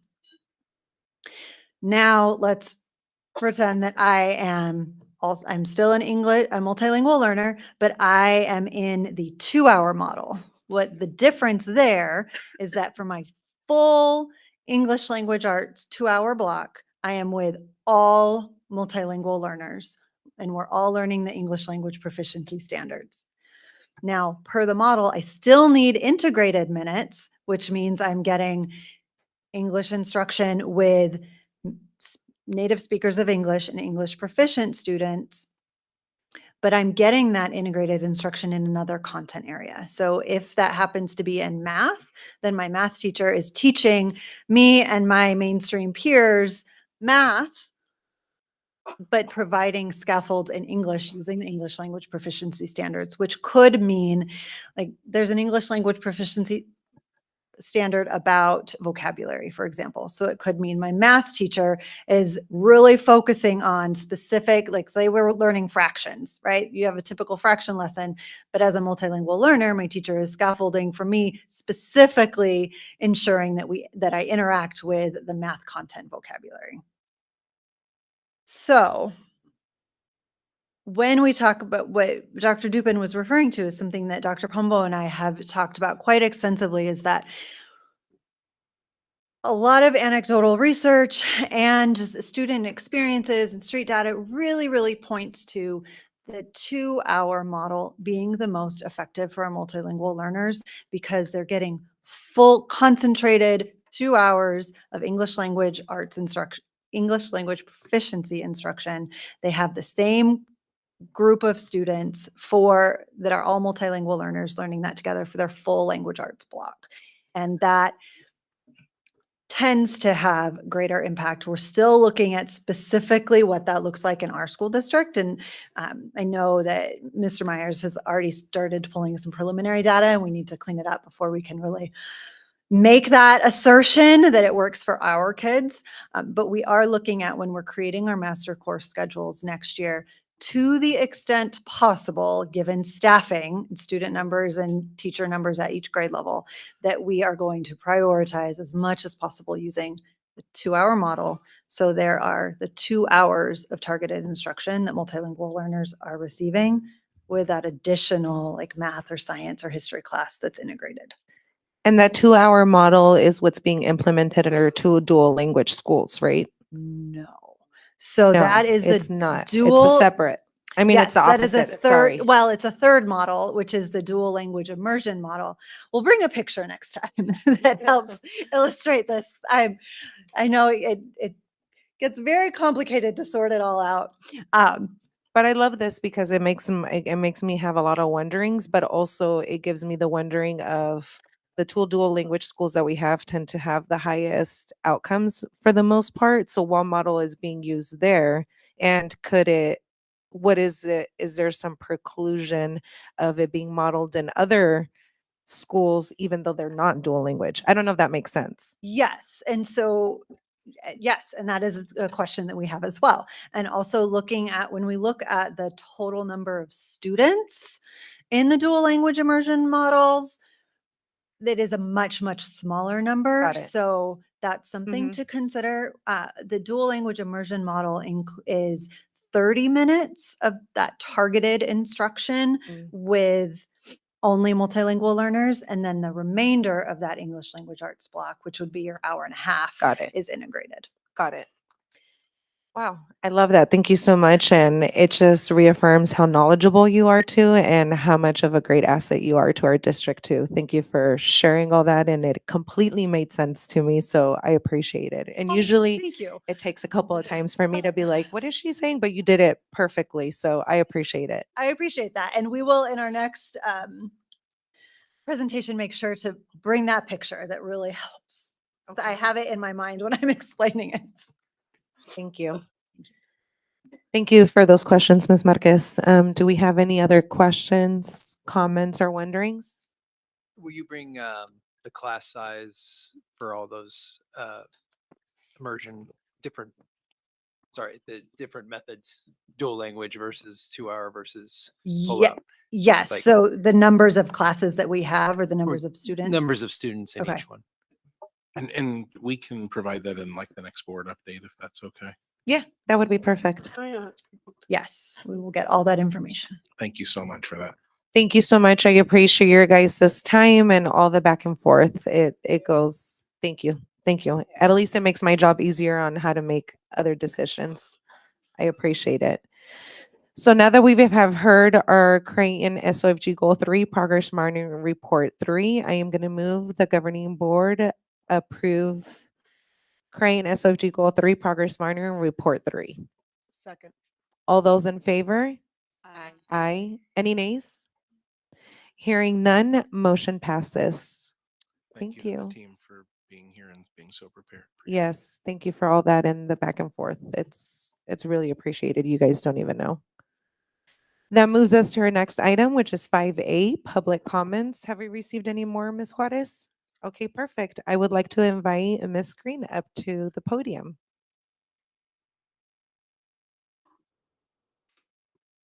Good evening. I'll try to keep this short. I appreciate the opportunity to address you. I attended the last school board meeting. I attend most of them, as most of you probably know. And there was some conversation, quite a bit, from Ms. Shapiro and some members of the board about the budget and where we stand in the budget. And I'm like everyone probably in this room, and I get very anxious and concerned about some of the things that I see in the news about both our federal situation as well as our state situation when it comes to funding for education and support for our students. I'm a long-term employee and very dedicated and care a lot about our district and all of the students in the community. I'm urging you guys to find the balance between, I guess, reality and fear. I believe that we need to live in the land of reality, but not in the land of fear. And I believe that we need to look at how are we going to make sure that we have enough staff to implement some of the things that we've been talking about tonight that are very, very important. I agree with you, professional development, extremely important, but we also have to have the staff to provide that professional development too. And I think we need to look at our surrounding districts and what they are doing under these same conditions, some of whom are also part of the SOFG cohort. And we're already hearing that most of the districts are giving at least some staff raises. And I understand that, right, there was the whole conversation about that balance forward, the carry forward balance, and how much is enough and how much is not enough. And I get that. And I know Ms. Shapiro worked very hard. The compression and compensation team has been working very closely with her. The meet and confer team has been working very closely with her to make sure we're finding that balance between not, succumbing to full fear, but also being responsible and conservative. And where does that balance lie? I'm really, really worried about our ability to attract and retain staff. And I don't just mean teachers, I mean all staff, because good instructions begins with staff, the direct instructors, as well as the people who support them. And we have to be able to at least kind of be in the ballpark of some of the nearby districts, or they are going to recruit away some of our best and brightest staff members. So I would urge the district to, yes, do a lot of hard work, the board I meant, do a lot of hard work in weighing and finding that balance, but let's live in that land of reality and not just the land of fear. Thank you. Thank you so much. I appreciate it. That brings us to our agenda item 6, which is approval of consent. I move the governing board approve consent agenda items A through G in accordance with policy BEDBE. May I have a second? Second. All those in favor? Aye. Aye. Any nays? Hearing none, motion passes. That brings us to 8A, which is the board direction on meet and confer policies HB and HC. Ms. Shapiro? Or Dr. Lauren, whoever. I think it's just us, Okay. our show. Um, Oh, I have my paper. I don't know what else I can say. I understand is that we need to look at all retaining and everything. One of the things that I do want us to keep in mind is that I do believe that for the past at least 5 years that I've been on the board, we have significantly, approved raises and approved different things.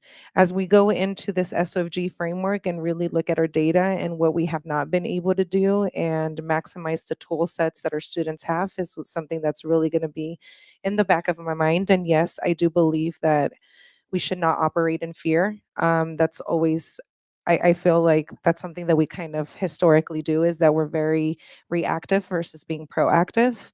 And at this time, with all the uncertainties that we have, especially like I said before in my board update, that we do not have any support from our other elected officials. So we're really left to fend for our own in the local governance that we have at its most local authority. At the end of the day, we do have more than what $30 million budget, and I do believe that we can also, as we're reimagining our goals and we're reimagining our what's possible for our students, that our budget is going to have to be reimagined, and in order for it to get different outcomes, we will have to do different things. I know that some of these conversations, it's not taken liken to everybody, and that's okay too. Two things can be true at once, two things can coexist. And at the time, it is my perspective that this is not a time, especially with all the attacks and everything that we have going on, is on keeping adults happy and doing the same thing without showing any progress in our students. At the end of the day, we want happy, healthy, and full individual students. And the only way that we're going to be able to do is to start reimagining what our budget also looks like. How are we actually getting the support to from previous board meetings that we've had and looking at our progress monitoring reports? There's been a lot of implementation gaps that teachers has just been thrown 20 different initiatives with no really carry out professional development, no coaching. And to me, that's something critical. We should not be throwing all these different initiatives and then we have no direction. And it's what cost us to get into this ongoing issue of not improving outcomes for our students. And I understand we're human beings and we feel things, but at the end of the day, our data does not lie. Our data does not lie. We have historically left certain groups that tend to be our most marginalized groups as a community as a whole, and we're not providing what they need. So that's just some of the conversations that we've had. And I, at least personally, am really set in. And if I cannot see the correlation of how a meet and confer recommendation might improve, the actual professional development or the assistance in order to achieve our goals, I'm going to have a hard time being on board and saying yes. I think we are going in a new direction, and a lot of our districts here in Phoenix are as well. But it comes to that whole number one phrase of student outcome change: do not change until adult behaviors change, and that's going to be a mindset. We have all the knowledge, we have all the skills. We've been working on off of knowledge and skills for all these years, and yet we still have the data that we have. Something different has to change, and to me, it is that mindset portion that we really are going to have to change our mindset and make sure that everything that we're doing and we're allocating our funds is directly impacting our students in order to help them be successful in the next grade level.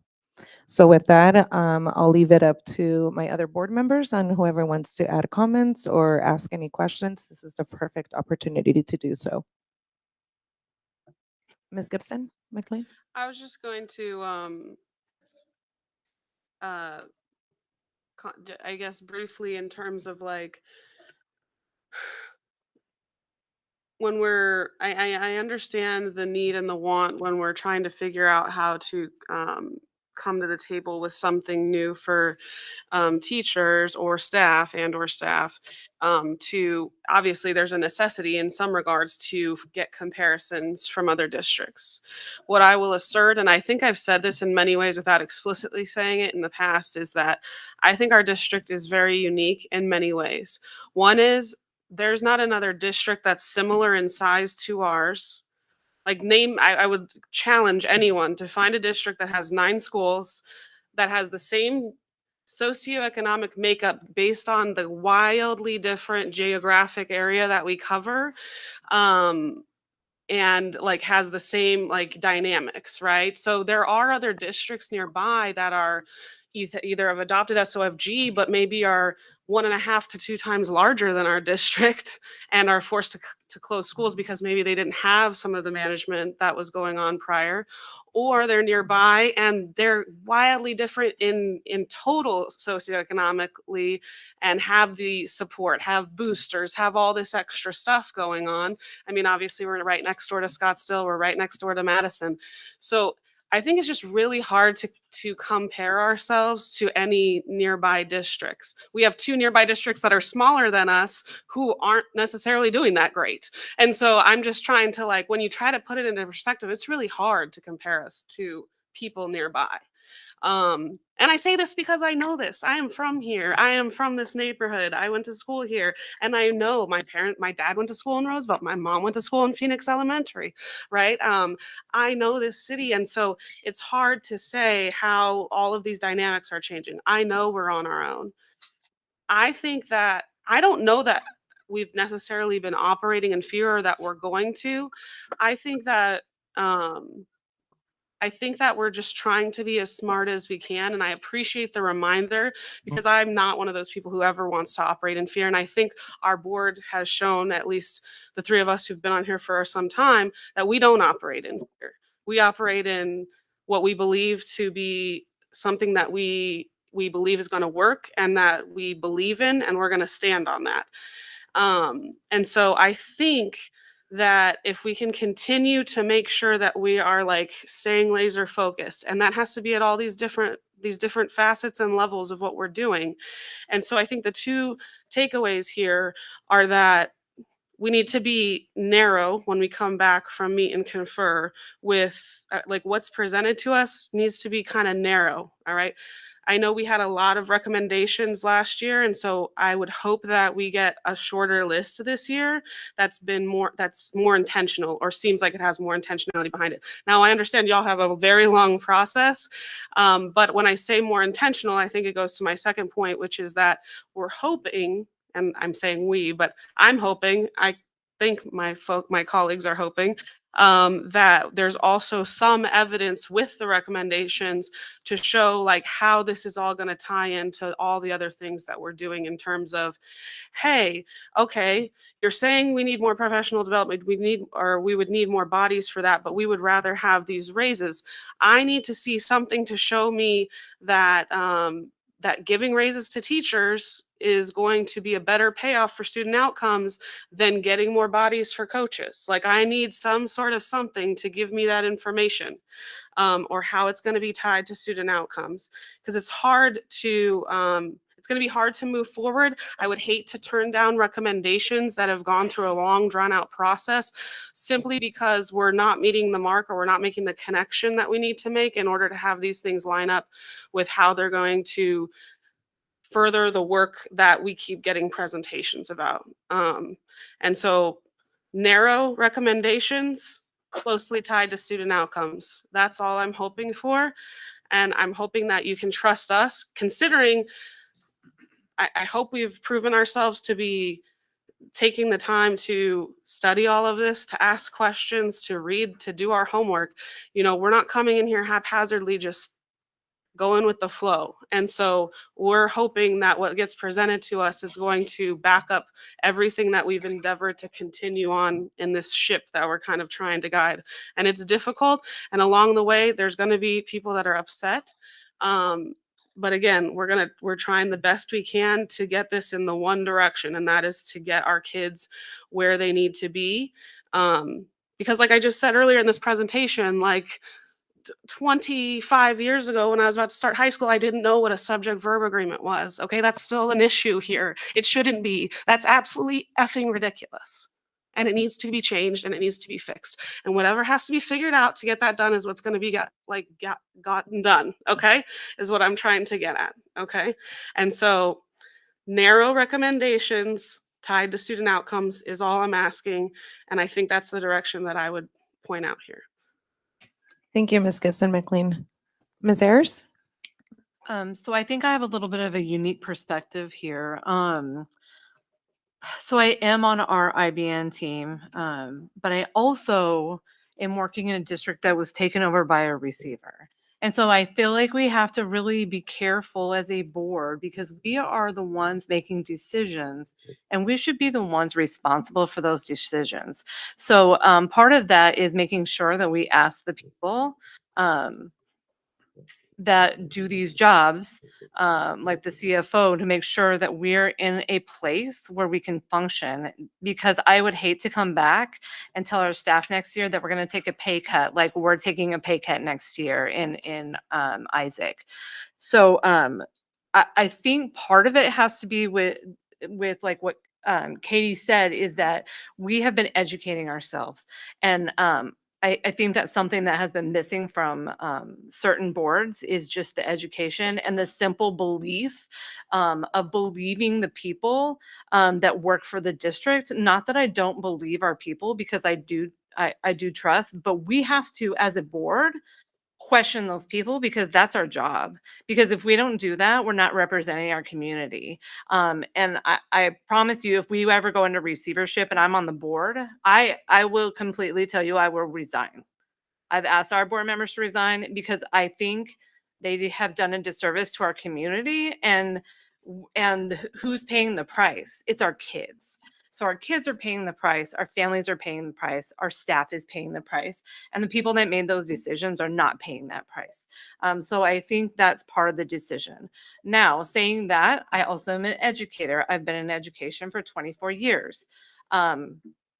Is the talk of raises always on the table for IBN? Yes. Why? Because we know teachers don't get paid enough. We know educators don't get paid enough. And that's something that we have to grovel for every single year. Our state doesn't fund us properly. So they give maybe a 2%, which is less this year. It's a 1.8. So when you're looking at an inflation rate of 7%, and then you get 2%, you're continually taking a pay cut. And I'm not sure that people understand that in the real world, because I don't understand what other job may take a step back every single year. And so we're always losing. So I do understand that as well. And then I also agree with making sure, because we are so invested in our student outcome focused governance, that we do need to like look at the things that are being brought to us and making sure that those do align with our goals, because otherwise we would be kind of like ironic in saying, hey, we support this, though it doesn't support our goals. And that's what we have been working so hard on. So for me, I'm in a unique place. I can see a multitude of sides. I promise you I'm not operating out of fear, but I am operating out of caution, because I am stuck in the midst of a crapshoot show right now in our district, and I never want to be there. So I'm just kind of in this triangle right now, and I love that I can see multiple sides. So when it comes to it, I'll make the best decision that I think I can make to make sure that we have teachers that are qualified, because God knows we don't have enough in this world. And I think that this district has a lot to offer. You guys get free insurance still. I don't know who still does that. I've had to pay for insurance multiple years, so I'm losing even more money every year and groveling for my little 2% every year.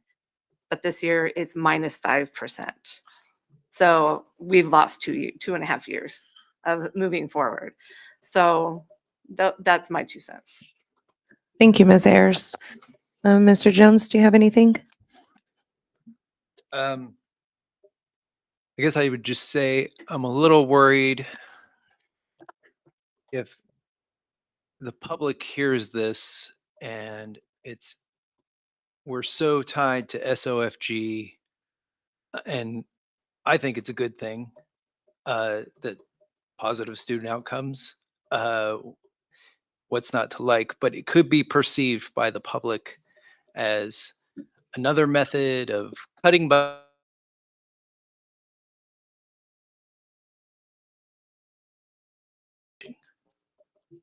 I don't think it has to be that way. So I don't think it should be hard for Meet and Confer to really find evidence that there is a correlation between teacher pay and student outcomes.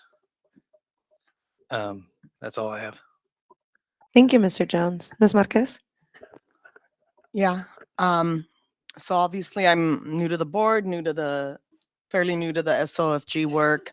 And, it's obviously like Ms. Ayers touched on, it's my understanding or, the benefits insurance is covered, which is huge. That's one thing that's kept me out of the workforce a long time is insurance, being able to hold on to the insurance I do have or lose it. And I wanted to take us back to something real quick. So if we look at the governing board guardrails, where is it? There we go. Number 3, board will not conduct its duties without including students, families, teachers, staff, community members in a manner that inspires broad community ownership of board policy. So I think one thing, as a parent who's been in the district for years, and I've built relationships with administrators, with teachers, with other families, with staff, one thing that I've come to witness is the culture we have here in Creighton.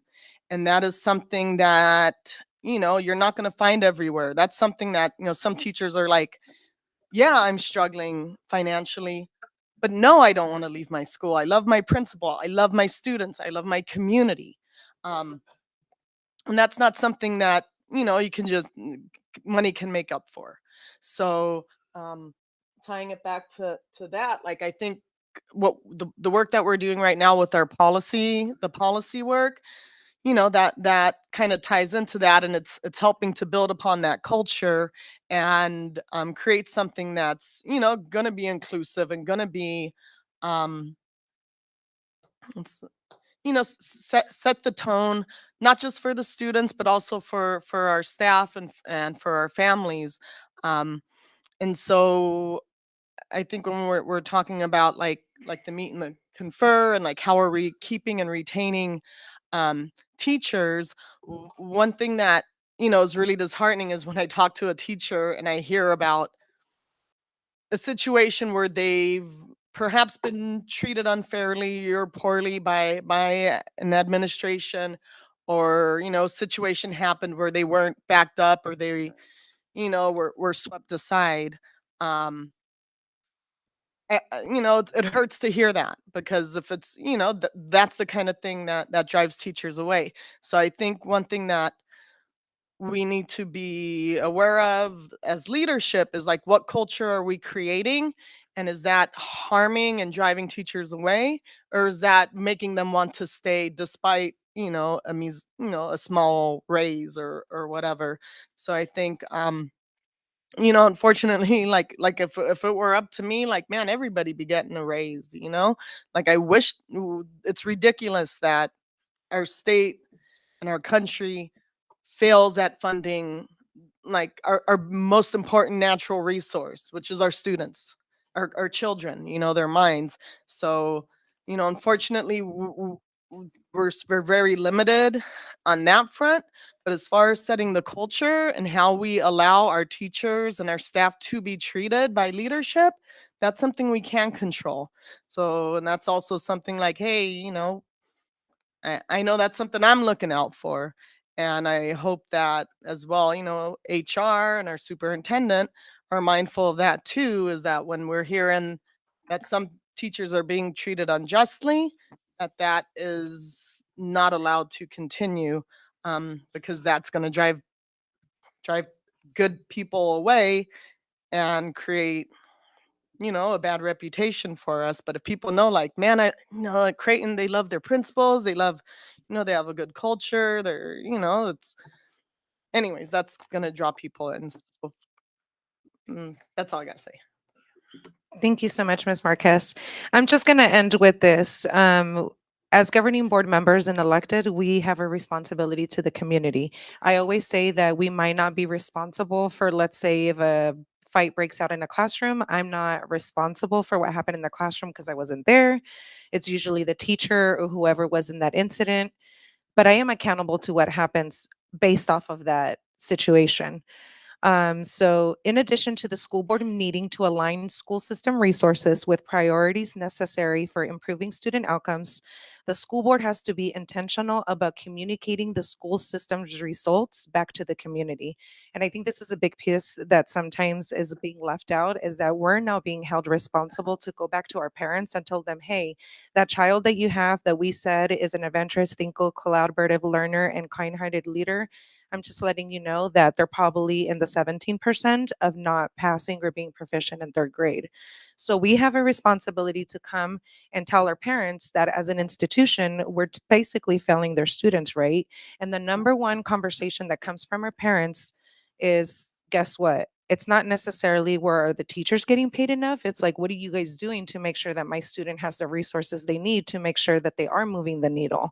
So I'm not saying that this is who do we love more or who's at best, but when we are out in our community and speaking to them about the one job that they think this institution is doing is to ensure that their kids are learning and being effective for the next grade, the number one concern is that you guys are not doing that. And you guys, as my elected, as the person who comes and knock on my door and tells me that you're going to love my child like your own child, which I have my third grader sitting in the front row today, is the same kind of respect and the same kind of values and the same kind of energy that I need to give to all the 4,600 students that we have in our institution as the one child that I have.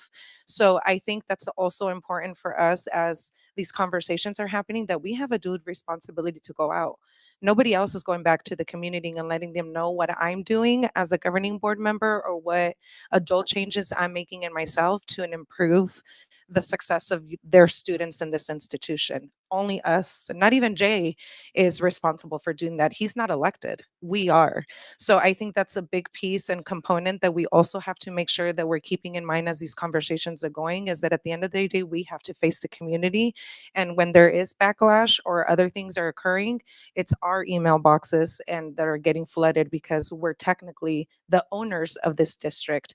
Whoever sits on the board, not the teachers, not, with all due respect, not the superintendent, not anybody else, but technically the owners are us as the governing board elected officials, and our only one goal is what the education system was built, and the number one fundamental thing that schools exist is to improve student outcomes. That's the only reason. Yes, everything else coexists. That's why we have guardrails and we prioritize social mental health and all the other things that are important to our community. But we are the ones that are 150% accountable for that data. Nobody else. It flips. So we're responsible for the data, and then our superintendent is accountable.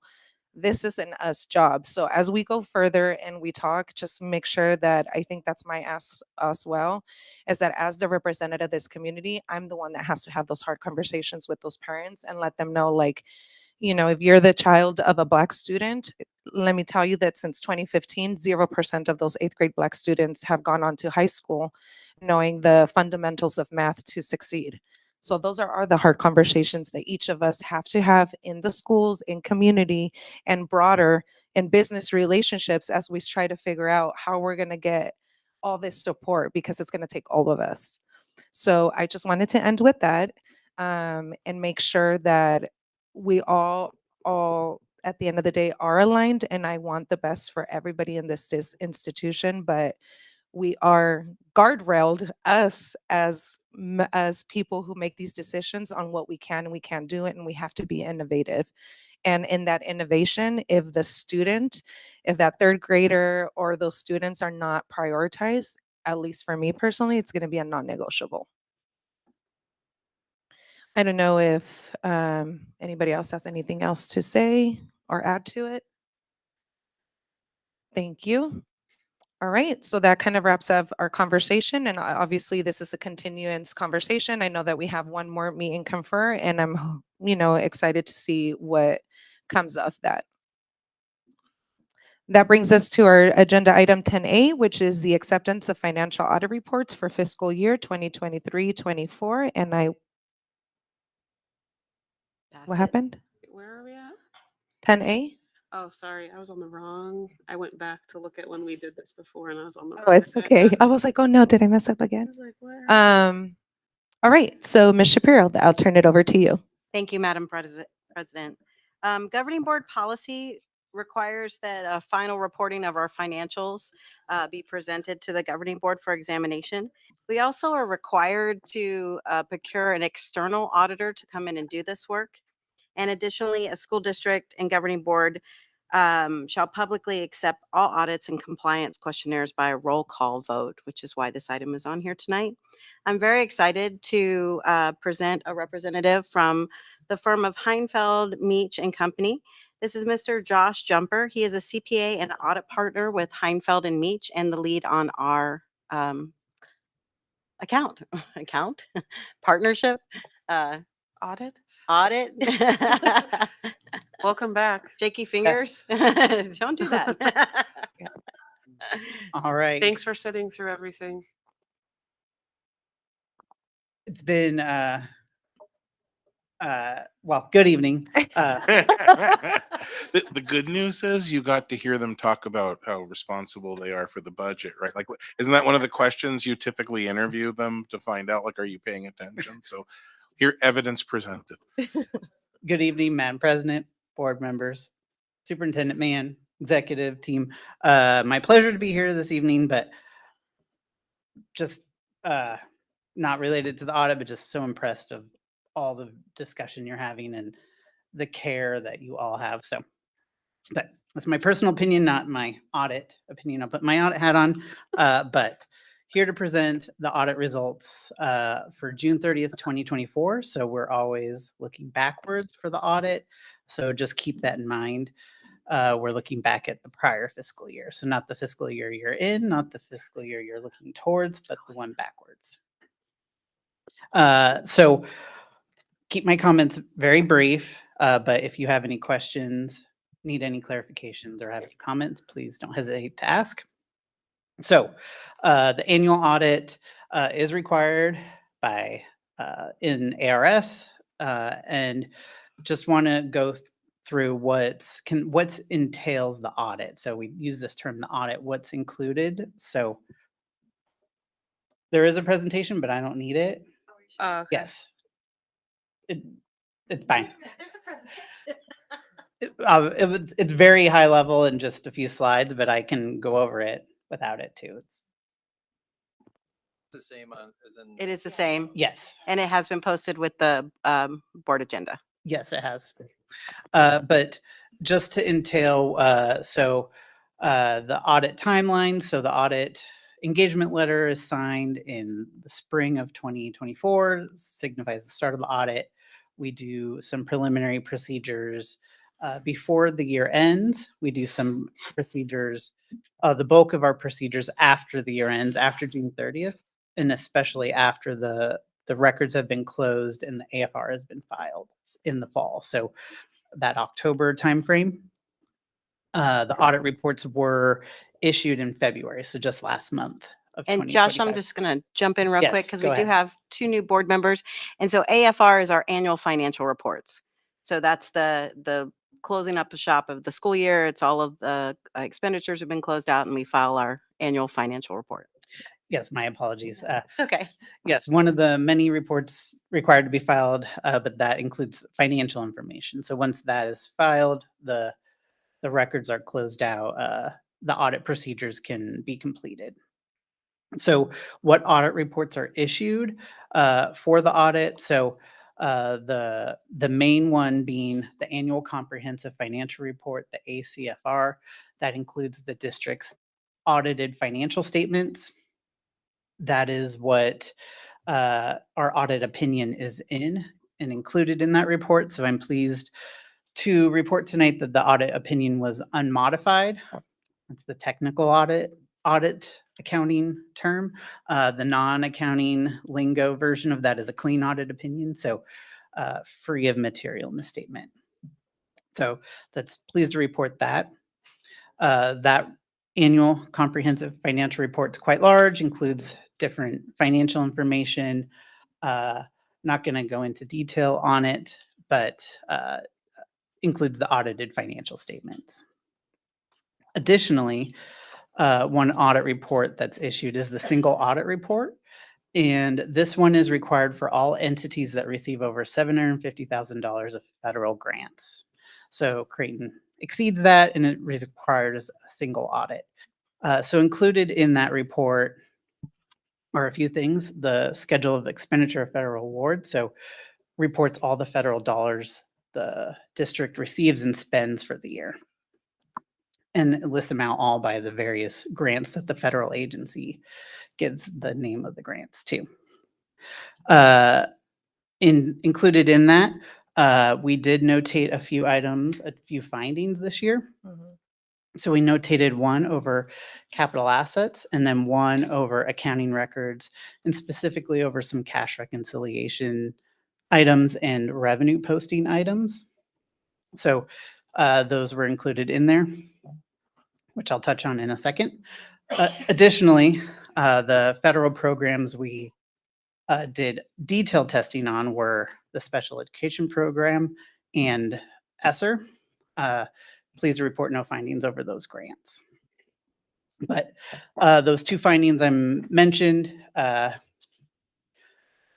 the district is required to include a corrective action plan included in the report. It's included in there. This report, or the plan, is unaudited. So I'll let Ms. Shapiro talk to that plan if she wishes, but I've spoken with her over these findings, what caused them. But in my professional opinion, she's taken them seriously and has put a plan in action to ensure they don't repeat. In fact, at this time, both findings have already been corrected on our ends for next year's audit. So we're excited to have those taken off during the next cycle. Have any of those findings caused any major changes or issues on any of the things that we have in systems in place or anything? Oh, Other than just correcting them and absolutely. So a big portion of that is something that I think we've discussed a few times, is that in smaller districts, you tend to have people who wear multiple hats, and there aren't a lot of resources to have backup procedures. So one person can be very pivotal in a system, and if that person leaves the district or is not available, it can have a big impact on a system. So with Dominic, oh, he's already left. Our Brent, A long time Mr. ago. Ruth, our new, I know. I'm like, he should be there. I think he's online right now watching us.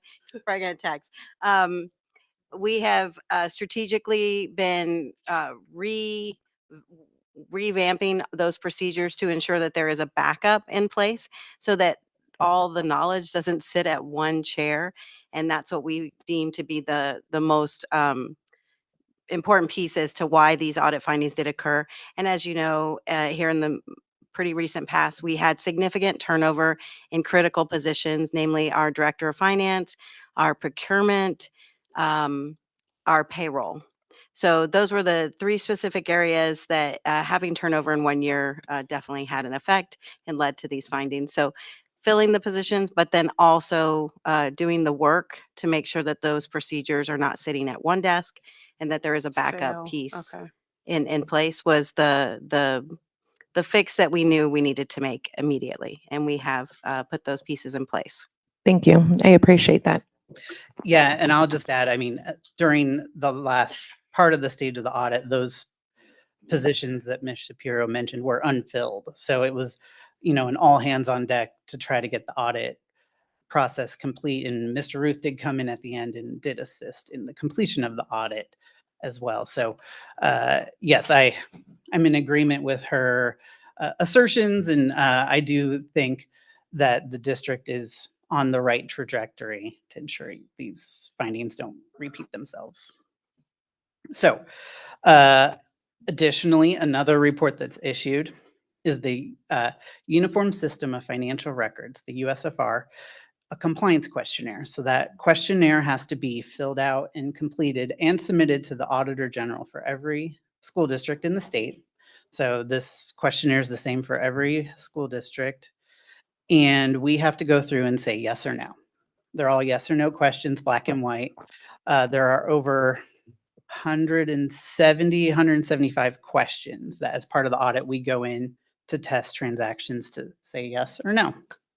And I did my count, my count that there was 12 no's, meaning 12 instances of non-compliance. And so the areas that we look at are a wide variety of all the processes and areas in the business office, over attendance, property control, budgeting, just a vast variety of processes and procedures. So there were 12 questions that were no, but keep in mind there are over 175 questions in total. And I would point out that each year those questions do change slightly or sometimes dramatically.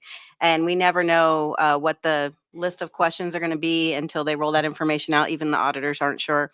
In the past, my rule of thumb has been that 10 and below tends to be where I like to keep it, because that means that we're doing a really good job with due diligence, working with our auditors. These are human processes. There are going to be errors. If there were no errors, I would probably say to the auditors, could we please test some more? Because this is while auditors are independent, we utilize our audit as a tool to help make sure that we can identify any areas before it does become a concern. So we want our processes to be tested. We want to see if there's things that we've missed in there. But when an auditor looks at 15 deposit packets, and in one of those packets somebody didn't issue a receipt, that just allows us to know. We just got to constantly be bringing that message and that training back out to staff. Those are very common for those things to happen. And when you do that test work. So again, anywhere, 10 to 15, I'm making squishy face, somewhere around 10 and below, I feel like we're doing a very good job. And I would say that I'm being a little harsh. 12 is a very good outcome with that many questions, with the situation that we're going through. And that completely reflects on just the hard work of the staff in all of those areas. I mean, that's the school sites taking attendance, trying to check the kids in and out, withdrawing, enrolling. These are just tons of processes, not just the finance office or payroll. We look at just a multitude of areas, and those items are attached to this agenda. So you can get the single audit if you wanted to see those two findings in detail. This is the bigger document, the ACFR, the audited comprehensive statements, and then those USFR questionnaire responses are in there, so you can see which ones that they said no to.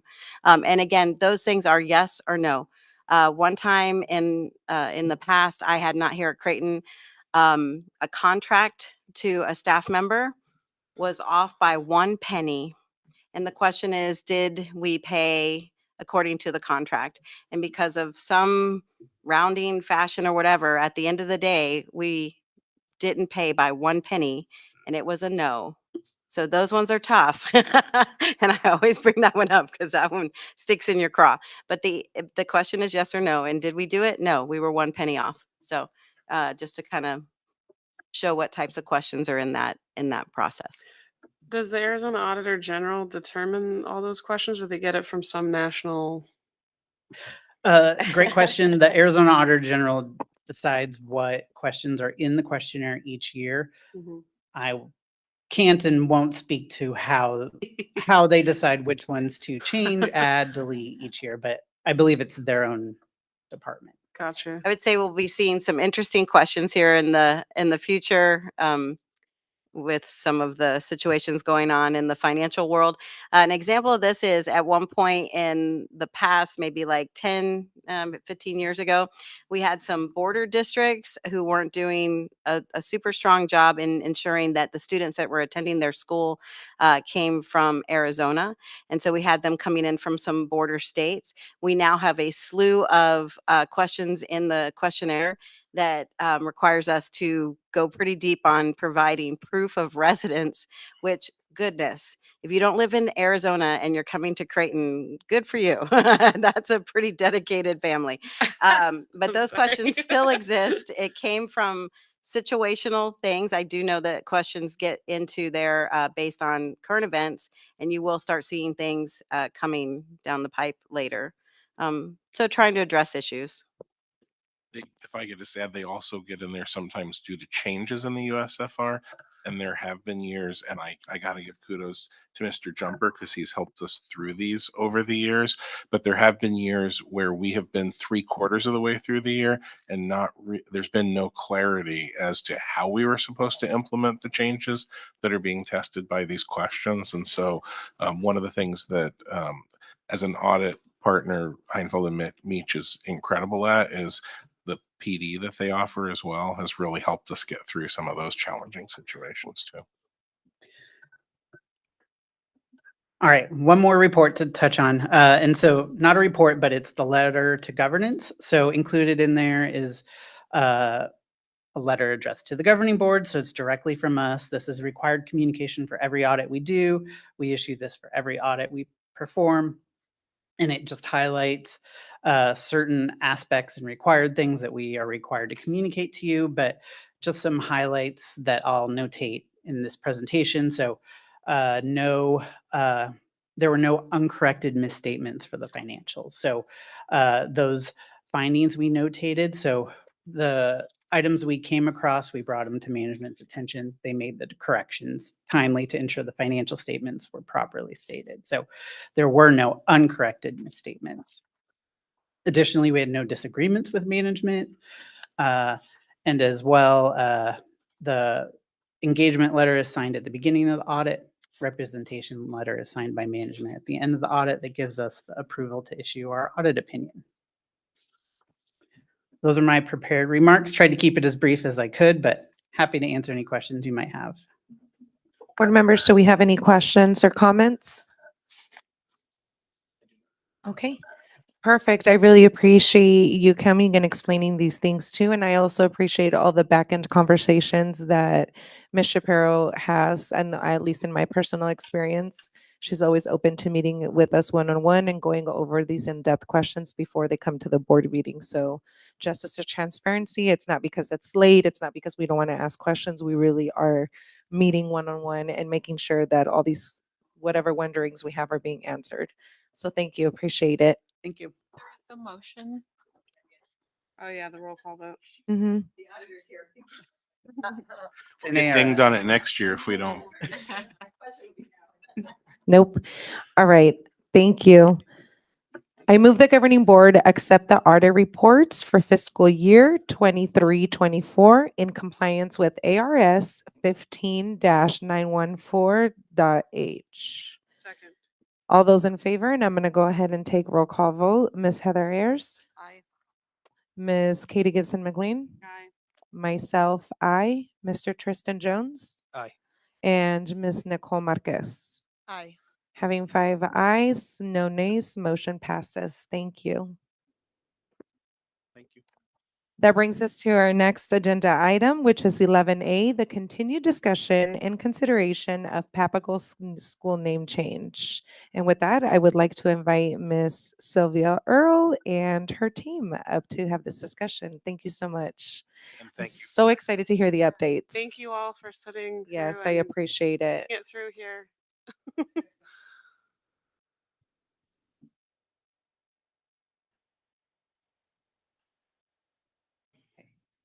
Good evening, Madam President, members of the board, executive team.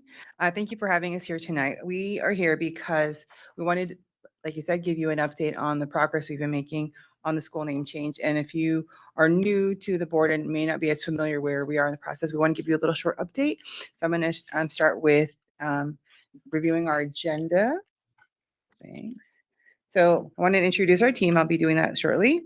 And then we'll be discussing the progress to date. We started with an examination process, and we went to a little more exploration, and now we're in more of the advocacy role.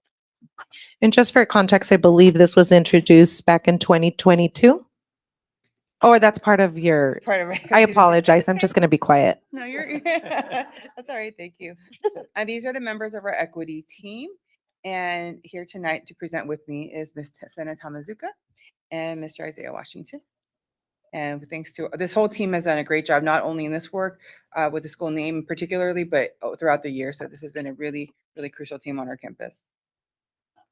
So yes, in 2021-22, that was the first year we just were asked the question, and we had a late presentation at the end of that school year that from at the governing board meeting, where it was actually when we were still online, if you all remember, when we were asked to consider a different name and we were learning about the history, and that kind of came forward. And so we started with some staff, introducing it to the staff. I went to Native American community, the family nights. We did a parent connection just to introduce it. We started talking to our students.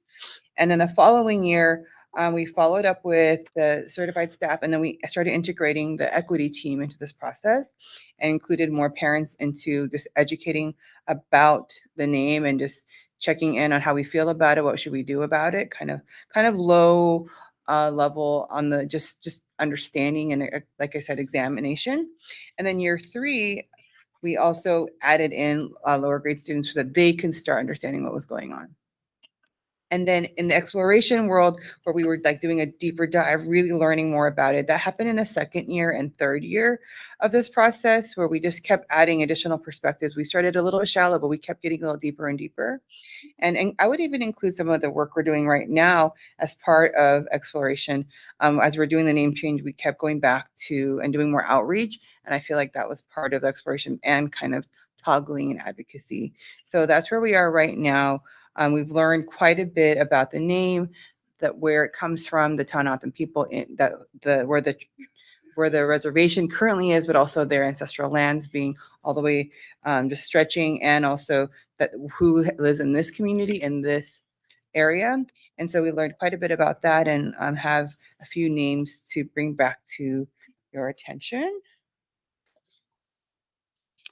All right. So here's Mr. Washington. Hi. Hello again, Madam President, members of the governing board, superintendent. So last year, almost, I think it was like literally like a day. Was this almost March exact Yeah, meeting? March 26th, now March 25th. We came to you to go over some of the suggestions that we had looked at, and a lot of the work that the equity team and I did was looking at the criteria of that governing board policy FF with naming facilities, making sure that it's of a geographic location, and looking at or specific people that were of significance to our community. We also wanted to make sure that we were keeping in mind that Native American representation. A lot of what we heard at those Native American family nights is if we were going to make a change, making sure that, if we changed, making sure it's not forgotten, making sure that we're still having it included, and since it is a part of our community. We also wanted to, again, making sure that it's part of that community connection, making sure it's part of what we see, what we hear, what we feel in our community. So at that time, we had brought to you 3 names of agave, which, as you know, that is a plant that we have here. It's at our desert botanical garden. We've seen it around. Also Piestewa, which would be after Piestewa Peak, which is the mountain peak that we see from our school campus, as well as we found out it is the mountain peak that is in our logo. And we also looked at possibly desert, because knowing the Papago Indian tribe was now from Pima, which would be also with the Tohono Nation, Tohono O'odham, desert people. So wanting, again, having that connection to it. We really appreciated that the feedback and the considerations that were given at our last formal request for name change, as well as the discussion that we had here with governing board members. Some of the things that came up was about being able to consider the Hopi tribe, since Piestewa, named after Lori Piestewa, being part of the Hopi tribe, making sure that we were having their considerations since we were incorporating other local tribes. We also, during that time, one of our members, Miss Sarah Jones, had us also consider speaking to our local members, such as the Salt River, Maricopa Pima Indian community. So we were actually able to, myself, Ms. Jones, and Mrs. Earl, we were able to meet virtually with Luis Barragan, who is the manager of the language department of the SR PMIC. We've also had some of our equity team members try to reach out to the Piestewa family, as well as trying to reach out to the Tohono O'odham Nation. And I know I wanted to have Ms. Earl speak to some of the connections that we've had with Tohono O'odham Nation. Oh, Sure. I mean, this is going back several years now, but we have reached out in several capacities. We had the speaker who initiated this conversation, and then we also followed up with some texts from the Tanatam, the cultural center that's on the reservation. They shared some resources with us, and so we purchased some of the texts and had conversations. And so that's one way. I even looked up the Miss Tanatam Nation on Instagram, trying to get her attention. It didn't work, but I tried to just find some other opportunities for some public figures to just be able to share a little bit about how this might affect them as well. So that's where some of the work that we did. Thank you. So with that being said, a lot of the considerations that were brought to the table really guided a lot of the work that we've done for this past year. And so what we bring to you today is 2 of our current name suggestions that we have, and I will have Ms. Tamazuka share with us those 2 current name suggestions, and then give a little bit more context for our first suggestion. He really wants to talk about the second one, so he. A lot of work on it. So the 2 that we have been examining at this point are Agave and then Iron Mountain as an alternative to Piestewa Peak. Looking at Agave, this was one of the most popular names amongst like the community members that we have surveyed, particularly the students. I remember going through that Google sheet and it was just there constantly. And this is used for centuries by the Hohokam people for many different purposes, including food, fiber, and medicine. So this plant is really integrated into this culture that we are wanting to honor with the name change. Additionally, it has not only been used by that community, but also by the Latino community, which we see very prevalently at our school. It has been used to produce clothing, footwear, building materials, fires, and papers. We've been informed that this really can be a strong option because of its prevalence in a geographic area. I mean, if you've grown up in this area, you see the plant everywhere, or most likely have, and it is honoring both the Native American communities that we want to honor with the name change, but also the Latino community that we see so prevalently at our school. Your turn. Thank you. So also one of the top was for Piestewa or Piestewa Peak, and I know it was very popular here in our governing board as well. And because it's the mountain peak we see from our school campus, again, it's part of the logo. It's part of our community, and so. But a lot of those considerations of making sure that we didn't really consider the bigger picture and getting more of those voices and looking at it a little bit deeper. So that's where we took the steps of reaching out to the Piestewa family, reaching out to the Hopi tribe, the Tohono Nation, and other local Native American communities.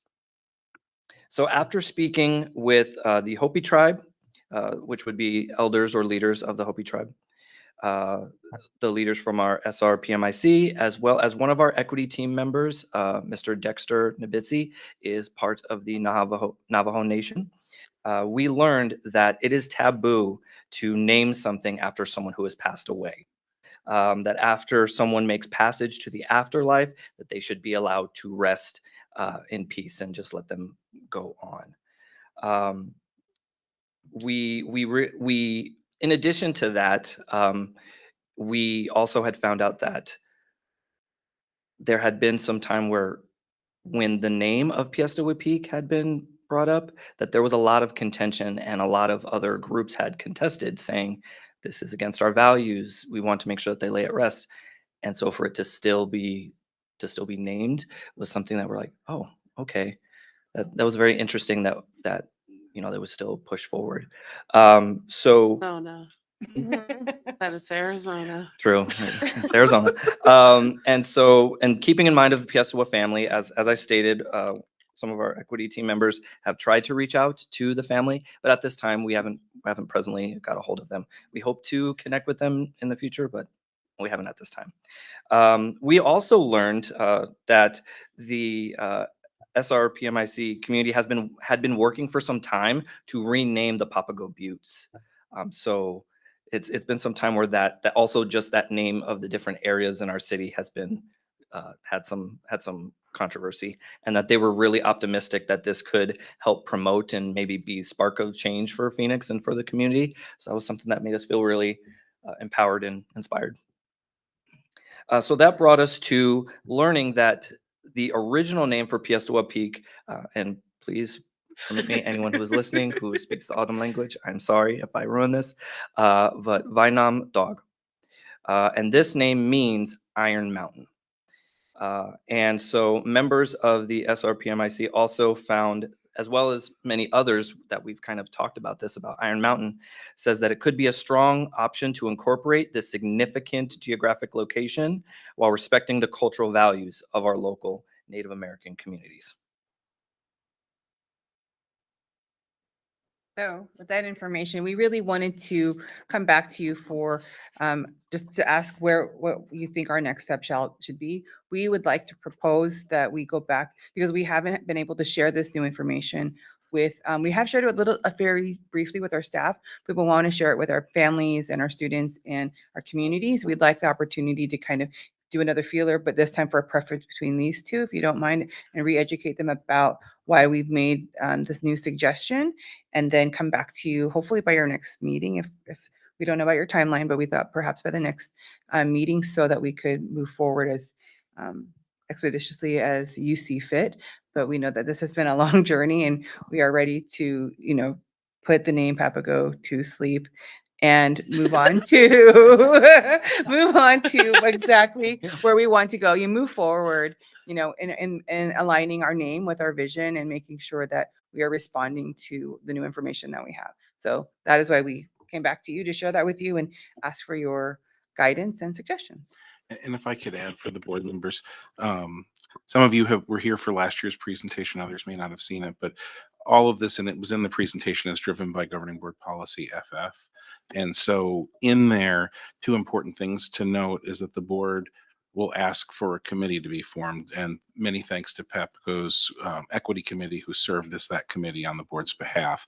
But the other piece is that following presentations at no less than 2 board meetings, the board can then take a vote. So even though there's been a lot of historical work on this, we working with the team, we felt like if we had them come back, since we've had some changes in board membership, update the history, give us an update on their work over the last year, we would consider this our first of those 2 board meetings. And then if we had a presentation, assuming we're not putting too much time pressure on the team to come back on our April board meeting, we would have that second presentation, and that would put the board in a position to be able to vote to make a decision on the renaming. The other reason, that I think we would like to try to do that on April 15th is to give ourselves enough time, because it's still a pretty tight window when you think about things like changing out signage, updating records at the state level, all of the getting Google to acquiesce to a name change. It appears to be one of the harder things to do. So our hope is that if we do that April 15th, we'll have a lot of that work completed between April 15th and the start of next school year. So you all feel like you have enough time to go back? Like, is the next board meeting enough time for you to go back to your? I think so. We have another family learning night happening this Thursday. So Okay. we think we can share that with parents at that time. We have pretty good readership of our school newsletter. So if we send it out there, we think that will reach families. So we can send it to students at any time. And then I'm in connection with the local neighborhood association, so I can ask for some feedback from our neighborhood association as well. So. And if you would check in with Ms. Wazalek, I About believe sending it to the we have a district. community newsletter, that's going out sometime in the next week or so. So that might be So we another have way. Thursday's your deadline for the newsletter. Well, we have a Google form. We're already ready to go. So we'll just send her that link as soon as. Well, I know, Jay was telling me in our one-on-one about kind of all this research. It was very enlightening and interesting, and I really appreciate it. And I made kind of a joke about, well, it would have been nice to know all this when we did the other name change, maybe, even though there's a lot more demographics and other problems involved with that whole renaming. Even I laugh when I tell people where I went to middle school because it sounds like a misrepresentation of like I went to some preparatory academy, but that's neither here nor there. I appreciate all of this research and I think it's fantastic. And I appreciate all the work that you've done. This is very informative. And I hope that there's some way when these changes occur, whatever we do land on, that there's a way to, other than just what's in board docs, like to commemorate the work that y'all have done in terms of something at the school that kind of shows some display of the work that y'all have done in determining this name. I don't know how that could be represented somehow, but I'd hate to lose all of this. And then like people on down the road, like when we were like, well, who the heck is Larry Kennedy? Right. You know, so like maybe there's some way to commemorate this or keep it there somehow. Yeah, as we're you know, one of the things is as we're changing out signage, you know, one of the things we could look at is potentially changing out some graphics in the front office for maybe a super graphic that tells part of the Yeah, story or something. that's what I You know, was why thinking. is the school named this, that type of thing. So Mhm. I think we have some different options, and I know that Ms. Shapiro on our facilities team will work with the team at Papago to try to come up with some things that might be able to sort of capture that, so that way we don't play the mystery game again of trying to find out why would we have named our school this at some point. And just in case you're wondering, I have a lot of people asking me about the school mascot, if that will be changing. So we were hoping to keep it Panthers. We've changed all of our shirts to take off the name Papago over the last 4 years, actually. And a lot of them just say Panthers so that we could continue in our school uniforms. And I mean, team sports uniforms have only say Panthers on them right now as well. So we were hoping that we could keep that part of our identity while making a name change to the facility. So that's something we're hoping A you're still long okay with. history of good athletes. That's right. Cool. I hate The to concede the Panthers. fact, but it's true. And our students very vocal that they wanted the Panthers to not be changed. It was all in the surveys. Panthers, Panthers. Ms. Marquez? I remember a couple years ago, gosh, I think it's been a couple years, but attending a Native American family night here in the district, and your group was there, and you got feedback from everybody that attended. And I remember just like being really excited that that was happening. But you know, here we are a couple years later. So I want to thank you for like, that's a long time to be working on this, you know, and so thank you for all the research and the work you've done, and for going out and getting feedback from, you know, the community, and you know, our Native American families and everything. So, and I love both those names, so I'm gonna have to think hard It's on which tough. one I like best. And Yeah. yeah. Speaking of mascots, I went to Monte Vista in the 90s and there was a little, you know, Duke was popular. Then there was a little tuffle about whether it was appropriate to have that mascot. That has come up several times. Mr. Jones, do you have anything to add? No, I was just going to say that the naming of the peak after Lori Piestewa, you know, the greater American culture is we want to honor our military service members, especially those that have died in combat. She was the first Native American woman to die in combat.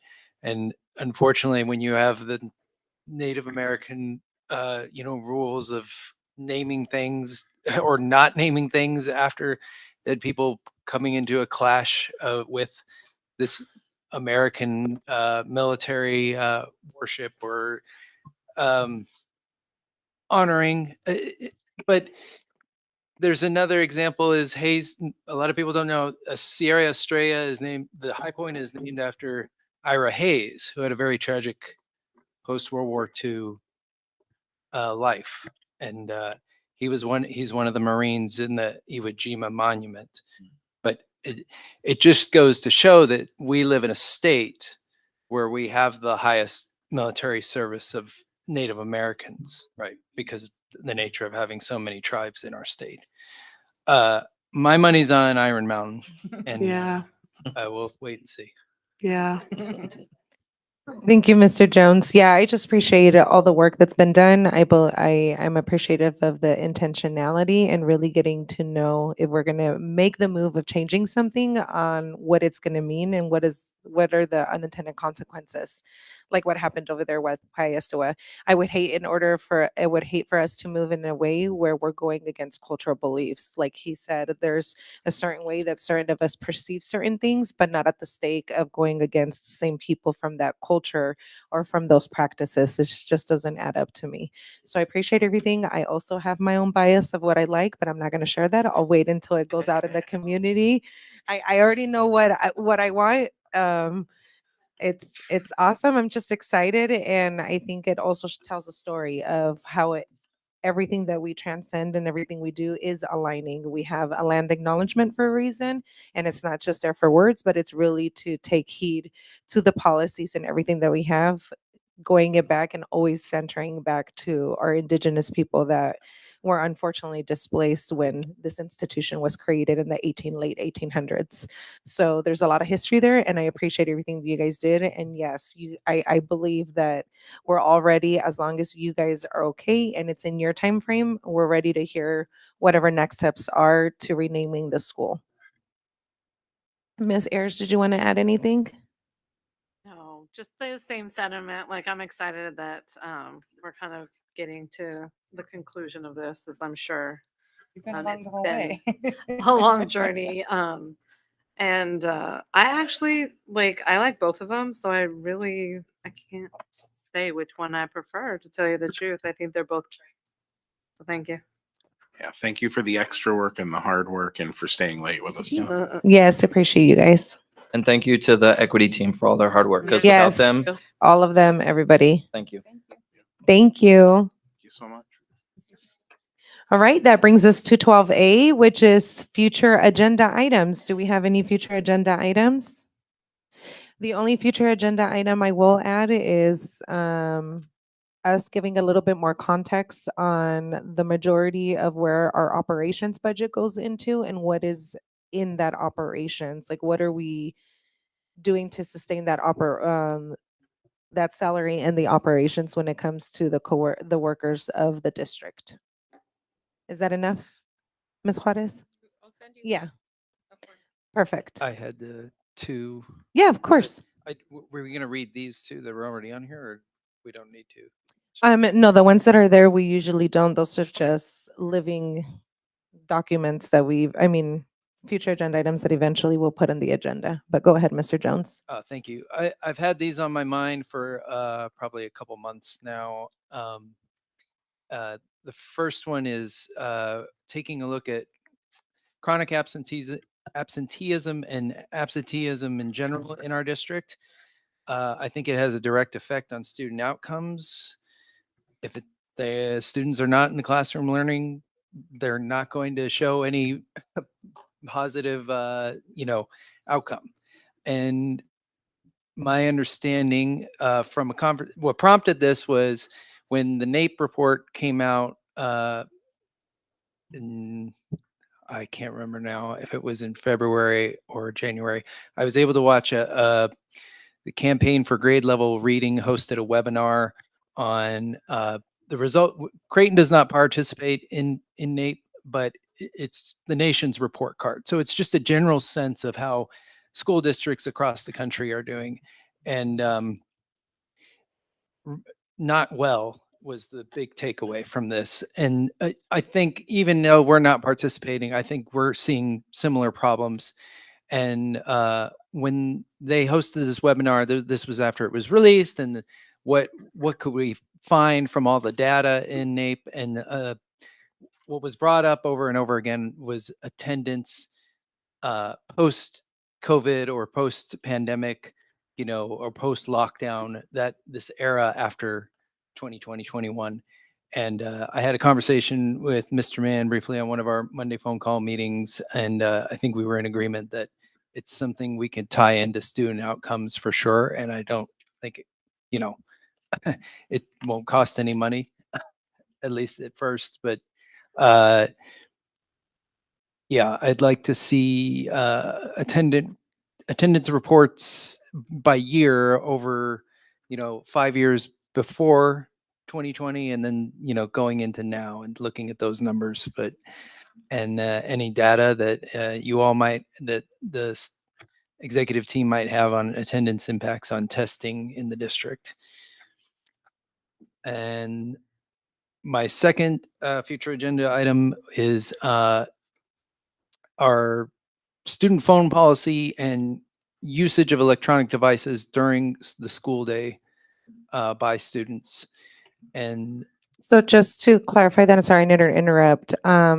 We don't have to re-add the student cell phone usage because we already have it, but we can add another one specifically to the usage of technology in classroom instruction. And right? yeah, that was actually Nicole had Right. put that one on there. But Okay, cool. mine, I guess I just wanted to put the policy down there so that we're all clear from the start. But if there was any discussion in the future of this, it was more I'll read my rationale. It might be worth considering if we're not seeing an improvement in reading and math testing, that there might be detrimental effects from students being distracted by electronic devices. And furthermore, since the first superintendent guardrail states the superintendent will not neglect social, emotional health, wellness, and development, the board should have a discussion about how much time our students are spending in front of screens, and if there is a feeling that this might be affecting the mental health of our students. Okay. And then any reports or data collected on student time spent on electronic devices during the school day, and if we could have any of the district psychologists or social workers comment if they have a perception of this being a problem in our district.